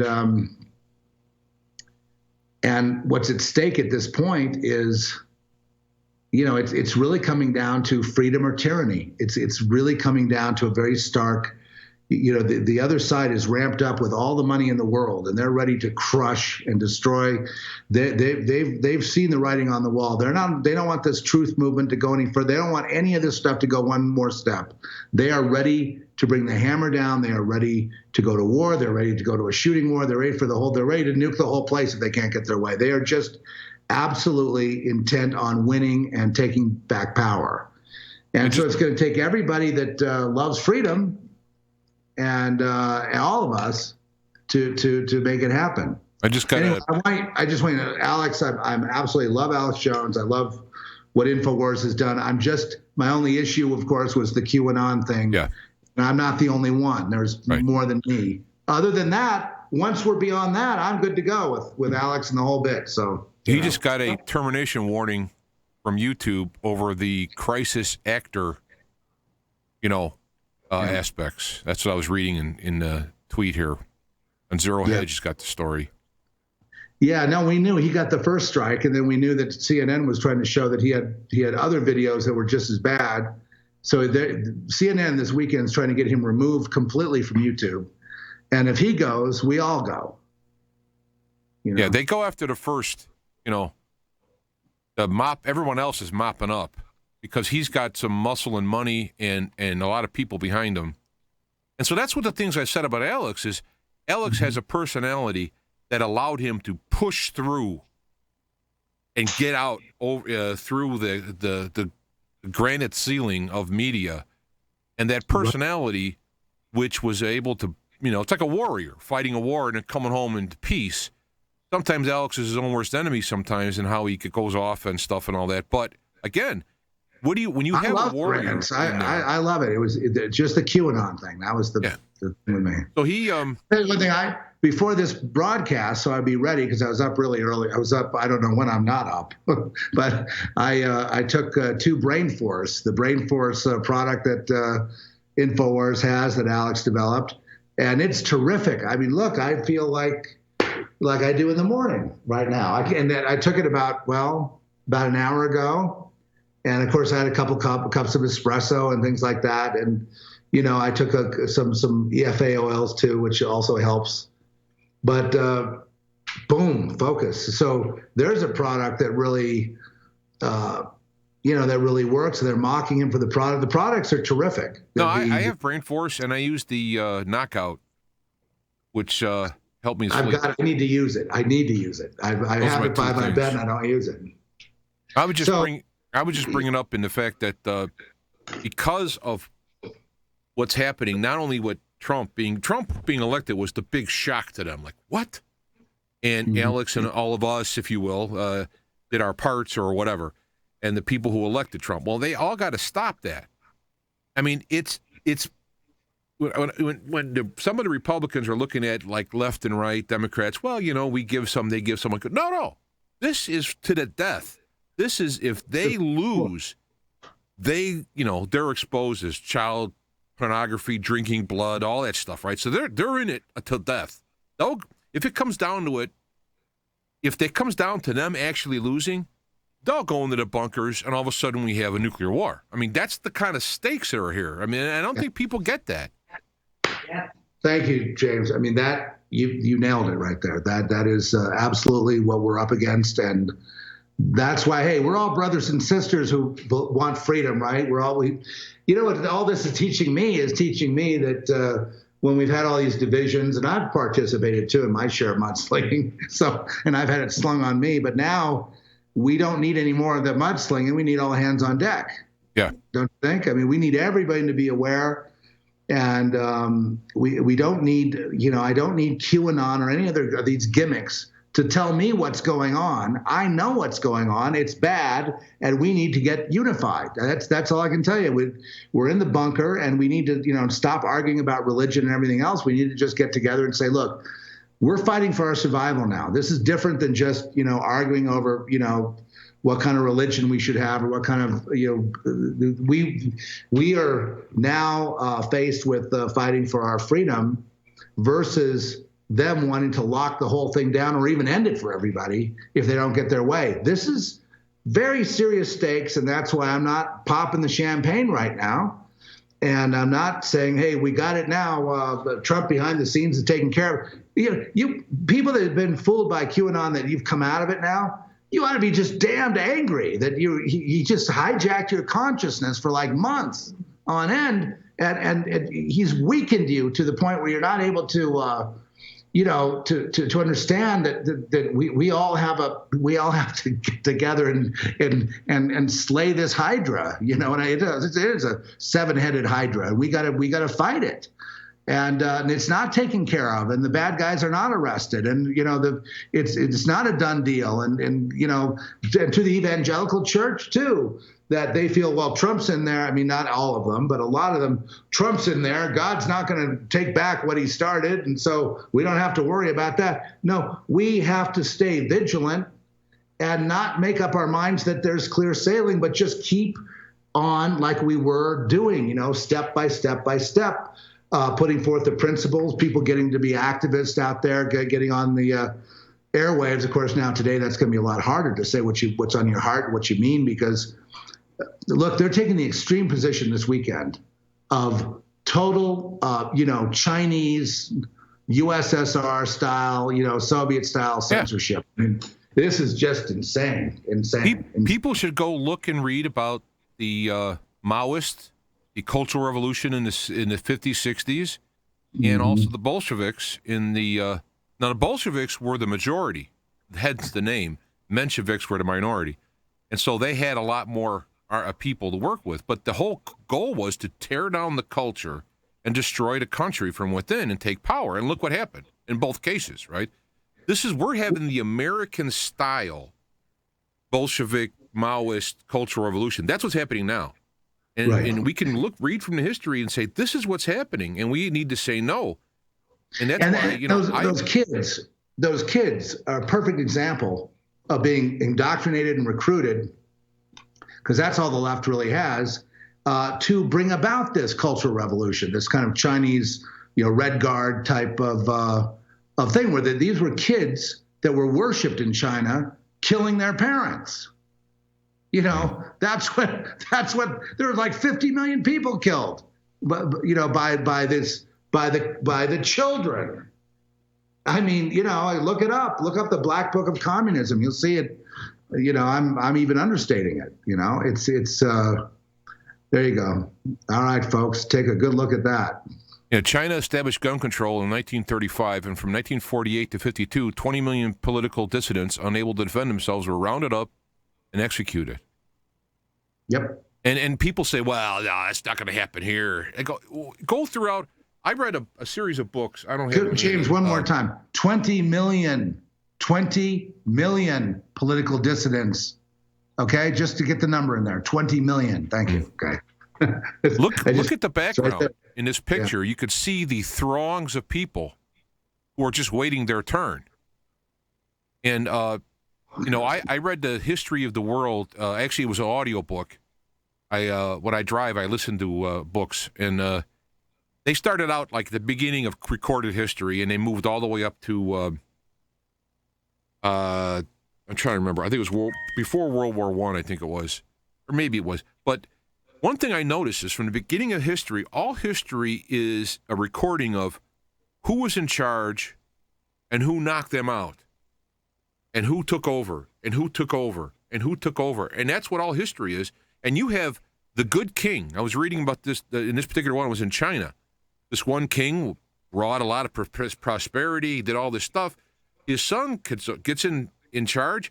He immediately kills all his siblings to stop any qualms about who he has the throne. Now, how does a good king have kids? Mm-hmm. The first thing they do is kill all the rest of their own brothers and sisters. And this is what is it's all a vapor here. We could be gone like that. And to think that, it could never happen today, that just gives me chills on my spine. That's a good word, my friend. Good word. That's listen to James. He's got it. You listen to us. You listen to, anyone who values life, freedom, family, children. It's hard to believe that in this day and age, we're actually living in an age where we are somehow signed on to murdering babies that could live outside the womb as one of the preferred ways of having an abortion is to wait. It's hard to believe it's hard for me to believe God's even going to put up with this much longer in this country. But here's the word that I received. Okay, months ago, and I've shared this with our listeners, and I'll share it with yours. There's enough good praying people here, God-fearing people here. It's not exactly like Sodom and Gomorrah, where everybody but 3, 4, 5, 6 people were over on the other side. There's a really strong remnant here, and it's a young country as well. And we know the heart of this remnant is to overturn all this stuff. We want that, and God knows that. And so He's leading us as a people. And I believe the Elijah prophecy in was it Micah? Where was that, James? The I will return the fathers and the sons. Tell me about that with, was that not Micah, Malachi 4:5 or Malachi 4, I will return the fathers and the sons. Elijah will reconnect the fathers and the sons. I believe that's the breach in the church. That will be reunited. Those outside the church system and those in the Babylonian church system, not everybody, but there's people that will be coming out of the Babylon system and be reunited before the Lord returns.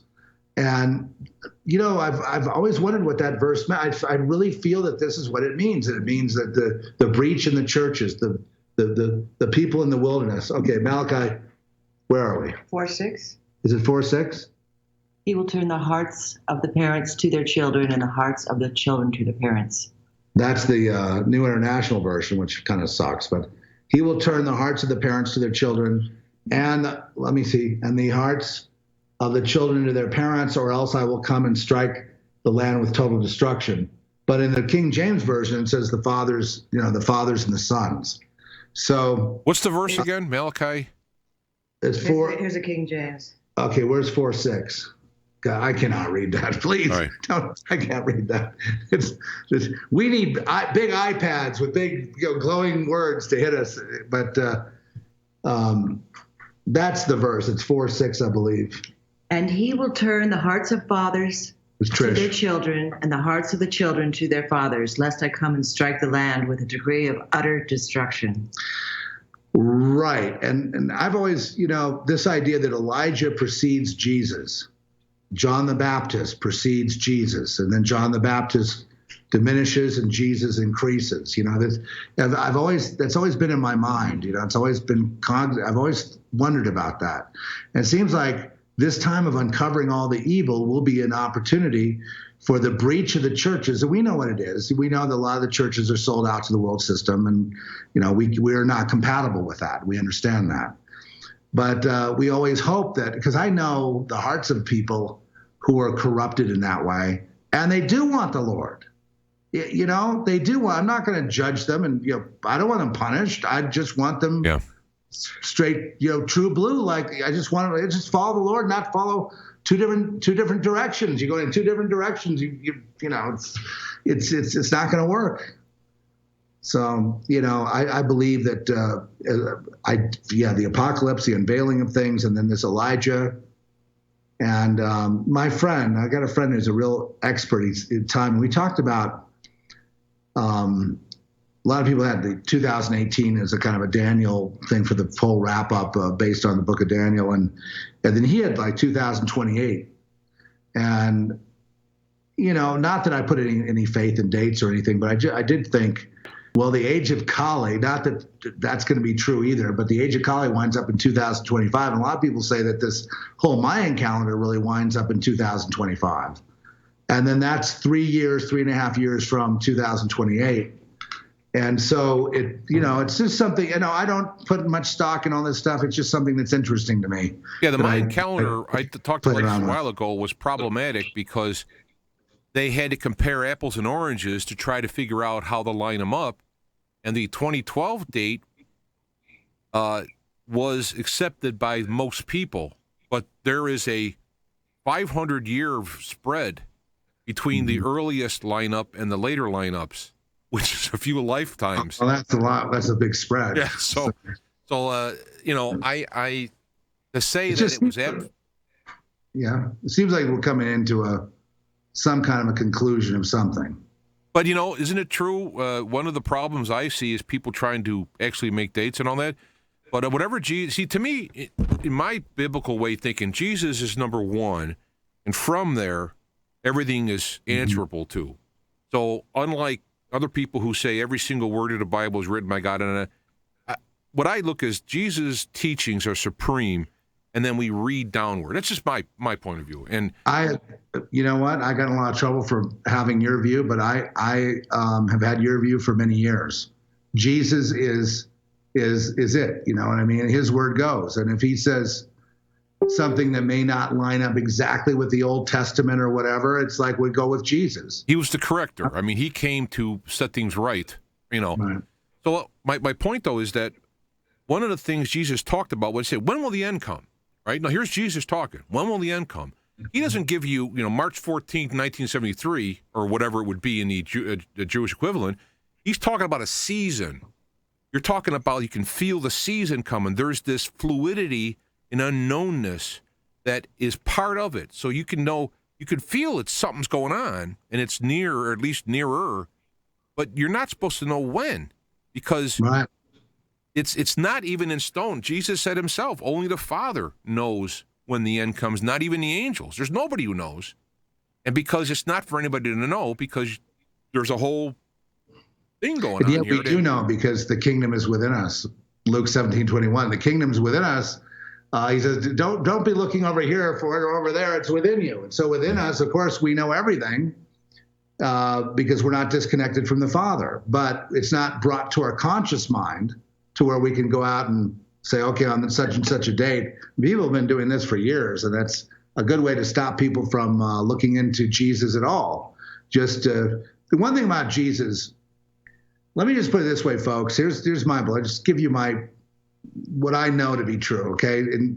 And of course, I'm bouncing the thing around with my arms. I'm sorry. The whole solution to the whole problem is Jesus. And when I say Jesus, it's a very multi-layered, multi-dimensional mystery that you can't really understand unless once you enter in and start going down that path. Even when you enter in, it's hard to explain. But the solution to everything is Jesus, who equals life, which equals, it really equals the totality of everything in a way. It's a great mystery, and yet it's the simple solution. Praying in Jesus' name, for those who don't believe, maybe you try that. It's a pathway, it's a life, it's a new life, it's a new heart, it's a new mind, it's a direction. And the enemy will do anything in its power to stop it or make Jesus look irrelevant or make it look like that was then and this is now, or that's some old religion that doesn't matter, or Jesus is a myth.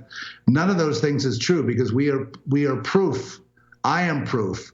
We are proof in answered prayer. We are proof in things that happen in the world. Pray in Jesus' name and the world changes. That's the one thing they're afraid of. The fact that people would pray in Jesus' name and then things would change and then they can't control it. And so that's why they're so keen to eliminate Jesus, Christianity, all that stuff. And when you eliminate Jesus, what happens? There's actually a curse of humanity that we're born into. And there is no magic new age thing that's going to get us out of it. The only way out of the curse of humanity, that is a curse, it's bondage. The only way is Jesus. And yet, when people try to explain it in 3D linear terms, they get they're not able to understand, because they just think, oh, it's like an external thing you believe in. And it's not. A lot of you are going through an experience right now. This moment, you're going through this experience you can't explain. And it's what's happening. The Lord's calling you in. The Lord's going to show you the Son. The Lord's going to show you everything. But when you try to explain it to someone, they're not going to understand.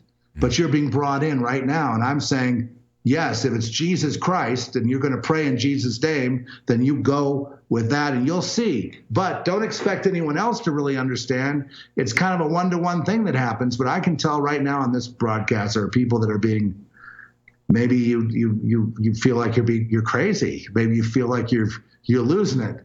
But the Lord you're not losing it. The Lord's calling you in. And then you'll remember, somewhere in your spirit, somewhere in the depth of your being, which is very deep, you'll recognize home, recognize, Father. You'll recognize, mother, father, home, other than this. You'll recognize that this is not your final destination, some temporary time clock, tick tock, and then that's the end of it. You'll start to feel these feelings that are really incomprehensible. And people who have been close to the Lord have had, experiences. They've been in the wilderness. They've been, maybe they're in nature and they're overwhelmed, and then they have an experience of God. It's an experience that causes them to tremble even with dread. It's just so overpowering, overwhelming. The Lord, the Creator, the one who made everything. And you're not separate from I am. We are I am. See, you're not separate from Christ. We are Christ. And then once you start that's John 17 I'm referring to. So you can go to John 17 and read those last verses. And you know what? I've never met Bible teachers in the 501c3 system that could adequately teach those verses. Isn't that something? Because that's the mystery. That's the thing we enter into. And it's wonderful, and it's the healing, it's the solution. It makes a person able to die. How many of you are ready to die? I don't want to take up and start preaching here, but how many are ready to die right now? How many have to accomplish more before you die? Who can die right this minute? I got no problem. I mean, I want to make sure that I do what I should do. So when I do go onward, I want to say, oh, darn, I don't want any regrets.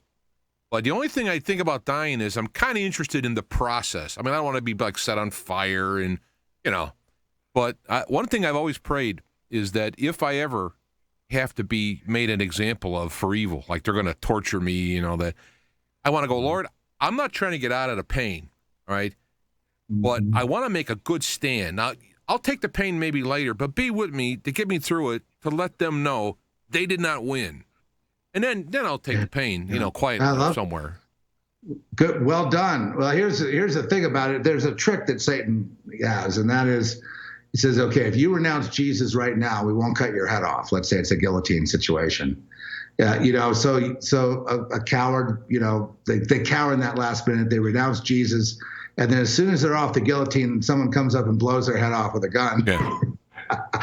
So you might as well, it's going to be less painful to just take the guillotine. And the thing you want to do with the guillotine is once your head goes in that basket, keep your eyes shut and it'll be over in a second. Don't be looking around. I know some people are curious. Well, I'll still be conscious if my head's cut off. Yeah, for a second, maybe. But from what I understand, it's nothing new in all these mass killings. I mean, back in the French Revolution, the Jacobins actually after 1790, they killed. I mean, they were all day long with the guillotine. If you just looked like, if you'd been a third level maid for King Louis or Antoinette, off with their heads.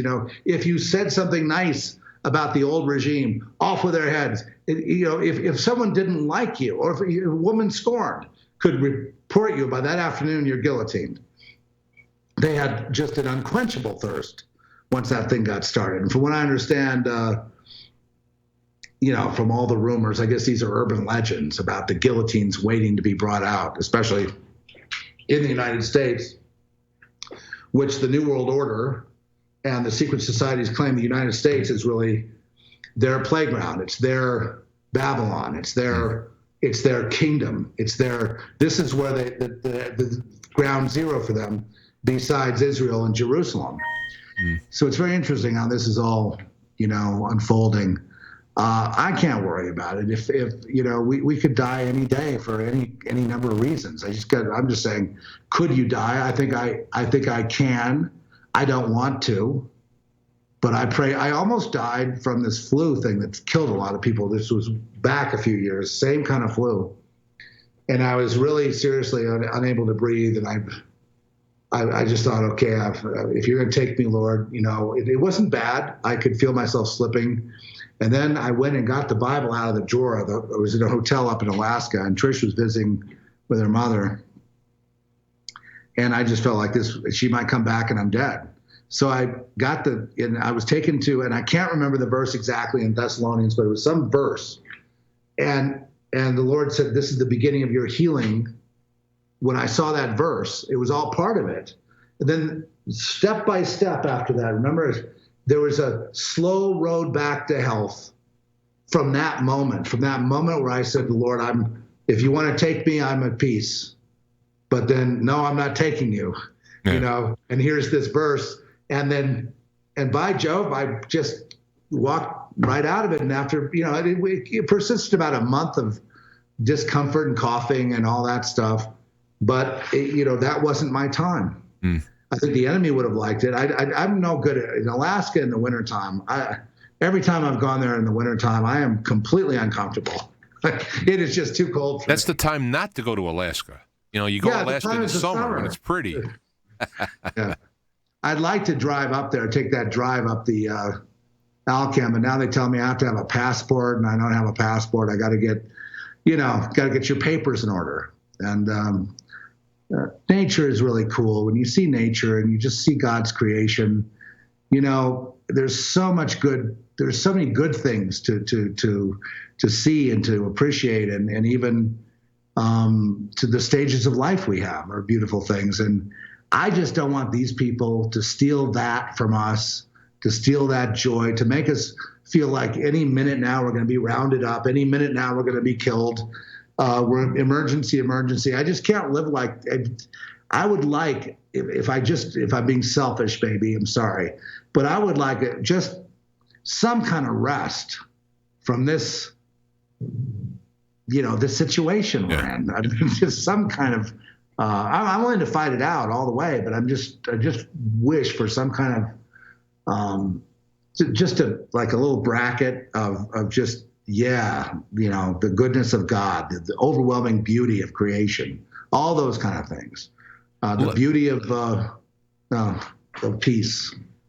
Well, let me stop here before we go. I want to we didn't talk about your music, and if you're on Spreaker, or if you don't know about Spreaker, you can still go there. I mean, you don't have to, as far as I know, you don't have to join or anything. I hit the wrong button here. Let me get to there. Yeah, but one of the things that is interesting about Zeph, and if you listen to his podcast, if you haven't, and you do listen to it, you'll get music in there, which is kind of cool.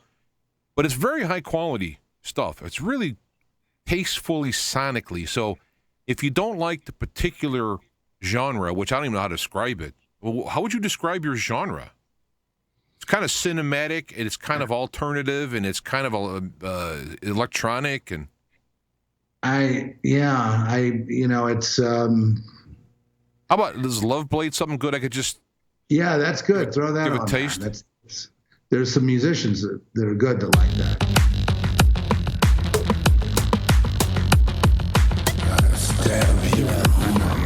Is it mine?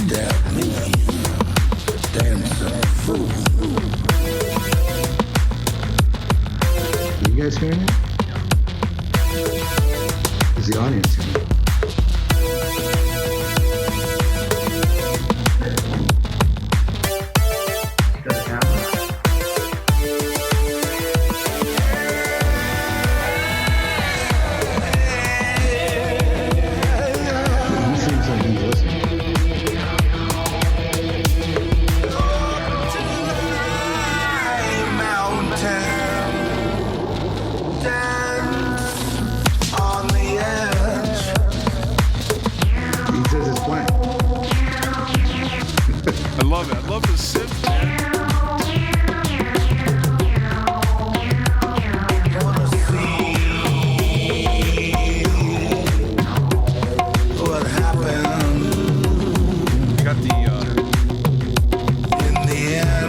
I got the Bayer Dynamic headphones on. I mean, it's just, you got to listen to it and just close your eyes, and it's like the sonic treat. Some of it's spooky, some of it is a little bit more, I guess you want to call it normal. I don't know how, but it's fantastic stuff. Well, no, I'm a composer. I mean, I do things you say cinematic, things that tell a story. And it could be, anything. I also like surprises in music where you're going along and the unexpected happens. And because I like suspense and I like not knowing exactly what's going to happen. And, it's a journey. Music is a journey for me. I think the Lord gave it to me to help me express in sonic terms, some of the things going on here today. I wonder if I could just, while we're talking here, let me see if I could just, I'm going to turn it down a little bit. Is there volume on the page? Justice be served. Here it is. Oops. I'll leave it on in the background for a minute. Because I love sound, and I'm more of a producer, fool around type guy rather than a musician. I mean, I play music because I have to. I'm not hearing you, James. But I'm not proficient at all. In fact, if I can, let me stop this for a minute. I had talked to you about working on one of my songs because I'm not a drummer. But what I did was I used the Sonic Foundry Acid to create the drums that I heard in my head. And you actually started fooling around with it. And then I went to the hospital and we kind of drifted on that. Maybe we get back on it. But I do have... Yeah, no, I love what I love about that. This is... for those who heard the song many times on my show as like an outro, this is Zeph hitting the drums, doing a rough mix on it. Cool to have an actual drummer. And then he did things that were like different than I would have. And I went, That sounds great. That sounds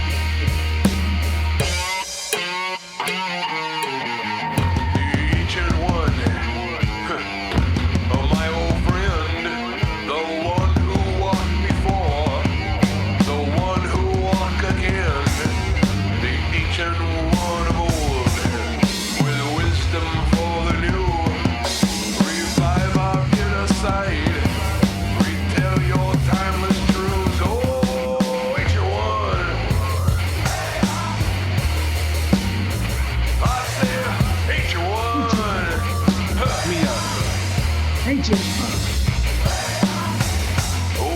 It was nice, too, as you were doing... I think, James, are those my drums there? Or Yeah. Drum? Yeah.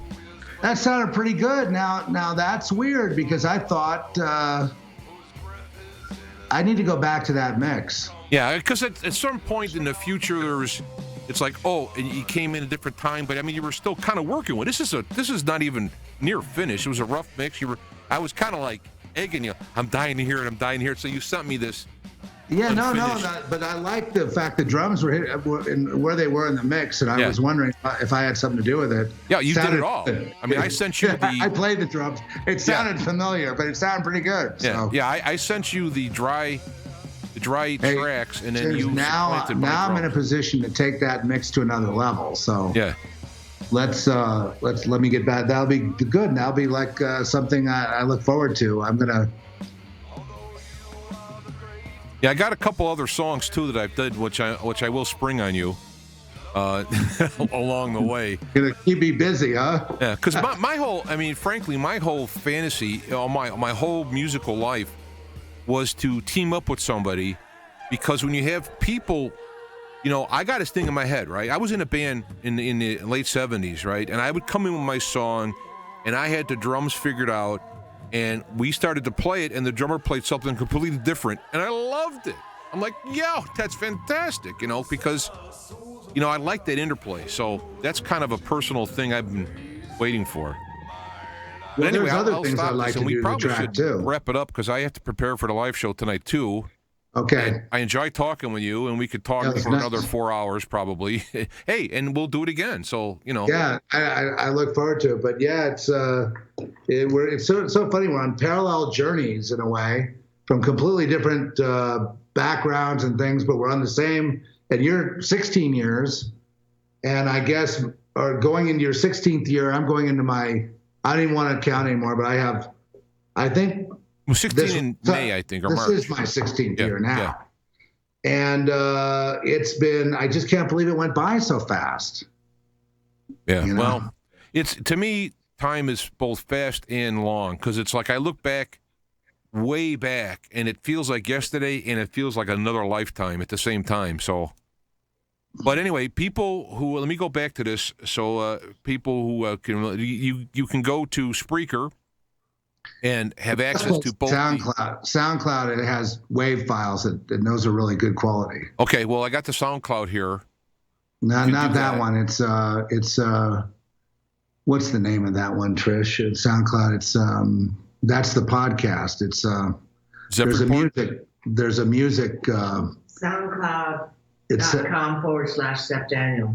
Okay, /Zeph Daniel. All right. On SoundCloud will get you to the music, and then that has all kinds of experimental stuff, and just, like this 3-play thing was something that I worked on with a producer that's really a very accomplished guy, and we worked on it in the studio. It was just really just interesting, different. It's a very free site, and there's some very interesting music there. So I would suggest this one and subscribe to this one, because you get a 48K, 24-bit WAV file that you can download if you fancy it, and you can convert it to MP3 or do whatever you want with it. But those are almost very close to being a studio master. And so there's good, like you say, good quality. And then there's the Love Blade we looked at, and that's much higher fidelity than on, and there's, there's a bunch of, and there's other musical projects I've been involved in out there. Like there's one called Dubiverse, which is, some really out there. I've got some, my history was I was really wild earlier on in my life in music. And so some people like those old days where I would do anything, just like whatever was happening, I just went with it. And so there's one that Trish sings on called Death Threat, that my wife Trish, and she does a fantastic job on one do like an 80s pop kind of feel. It's about people that expose the truth and they get death threats. Gee. I told you they were following you. But yeah, I told you they about what, some of our concerns, which, you put the truth out there and, yep, you could get a death threat. So there's all kinds of variety. That's why it's hard to categorize.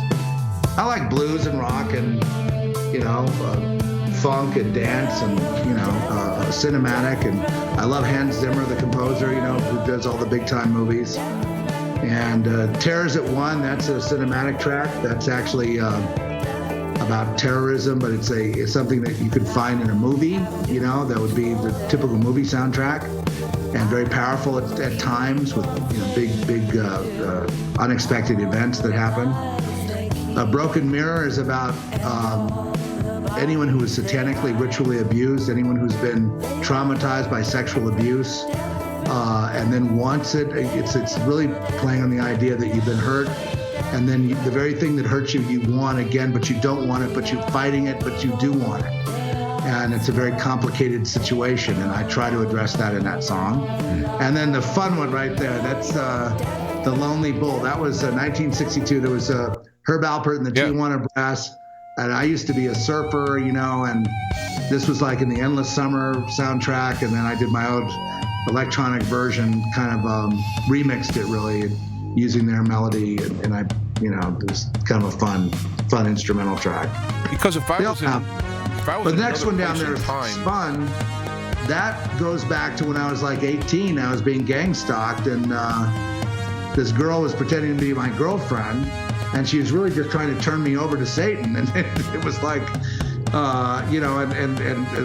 I wound up at the asylum. And when I got out, I tracked her down. No, I didn't kill her. I tracked her down. But anyway, some fun things. As we go to psychotronic killers, but to me, music's my favorite thing, but it seems like that's the only thing I haven't done. In fact, to further prove that I'm really going to get back into it, I actually bought a new set of bass strings and guitar strings. What kind you get? The DR Red Devils. Nice. I never tried these because, the last time I bought strings. Let's talk about your bass for a minute. James has an unbelievable Ricky. He's got a Rickenbacker bass, stereo bass, which is just the most coveted thing. Has the best sound for recording. Cuts right through. That was the original Geddy Lee bass. Right. It's just awesome. And I know that because I worked on his track, on that track, and it's a beautiful. I want one of these. Well, I don't really. I've got a. I'm trying to get my Fender thing up and running. That's how it is. I mean, I have actual beautiful pictures. Bass. Yeah. I have actual pictures somewhere, but I don't know where it is. I wasn't, ready for that. But what I would really like to do is music, and throughout my whole life. This is the one thing I regret. I'm 60, and young guy. Since I was at 79, we actually went into a studio demo, right, and made songs. I was in, and when I went on my own and I did stuff, when I did that Ancient One, right, when I put in Ancient One and I heard I was looking for the Indian singers, American Indians, Native Americans, and it took me a year trying to find them. And finally I said to God, I can't, I've talked to them, I went to places, drum meetings, and those are great. Those samples you had are fantastic. And I said to God, I give up. And I picked up a magazine right there and opened it up, and there was a disc to go along with my software with Native American stuff. And when I dropped it in, it was perfect. No timing changes, no key changes. And I started weeping. I just first heard that first "Hey Ya," and I just wept like a baby. And I went like, oh, God, this is what I want to do. And here I am. How many years later? That was in 2000. No, it was in... So isn't it wonderful how your music stirs your emotions and things like that? It's wonderful to have tears because it's real. It's something that's a lot of the music that I'll hear a track and sometimes a track will trigger me crying, and I'd rather have those tears and have that moment of. Sometimes tears are half regret and half elation, Yeah. But it's a great thing, and music does. It's all about emotions, It's all about that. Well, hey, it's been great being here. Thank you very much for inviting me. People can go to Zeph Report on Facebook, and if you want to contact Zeph, you could post or send a message there or what have you. And then, of course, we talked about listening to his podcast, so that's the best way to do that. And if you're up at like 3 and 4 in the morning, that's when he comes out and does his podcast. So he's the late night guy. So for me, when I go to work, most of the time it's already done or close to it. I'll tune in at the last few minutes for live, but then I'll get to listen to it while I'm driving. So I appreciate what you're doing, and I appreciate you now as kind of like a new friend. So I'm looking forward to the future. I'll come out to visit sometime. You're my little brother now. I got to look out for you. I could use it. So I appreciate the time. You got it, man. It's fun. It's really fun today. My best to you and Trish, and we'll talk. Yes.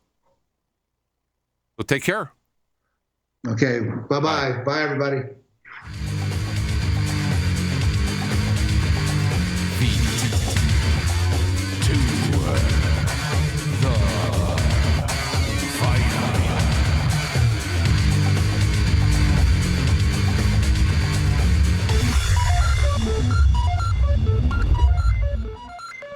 Yeah.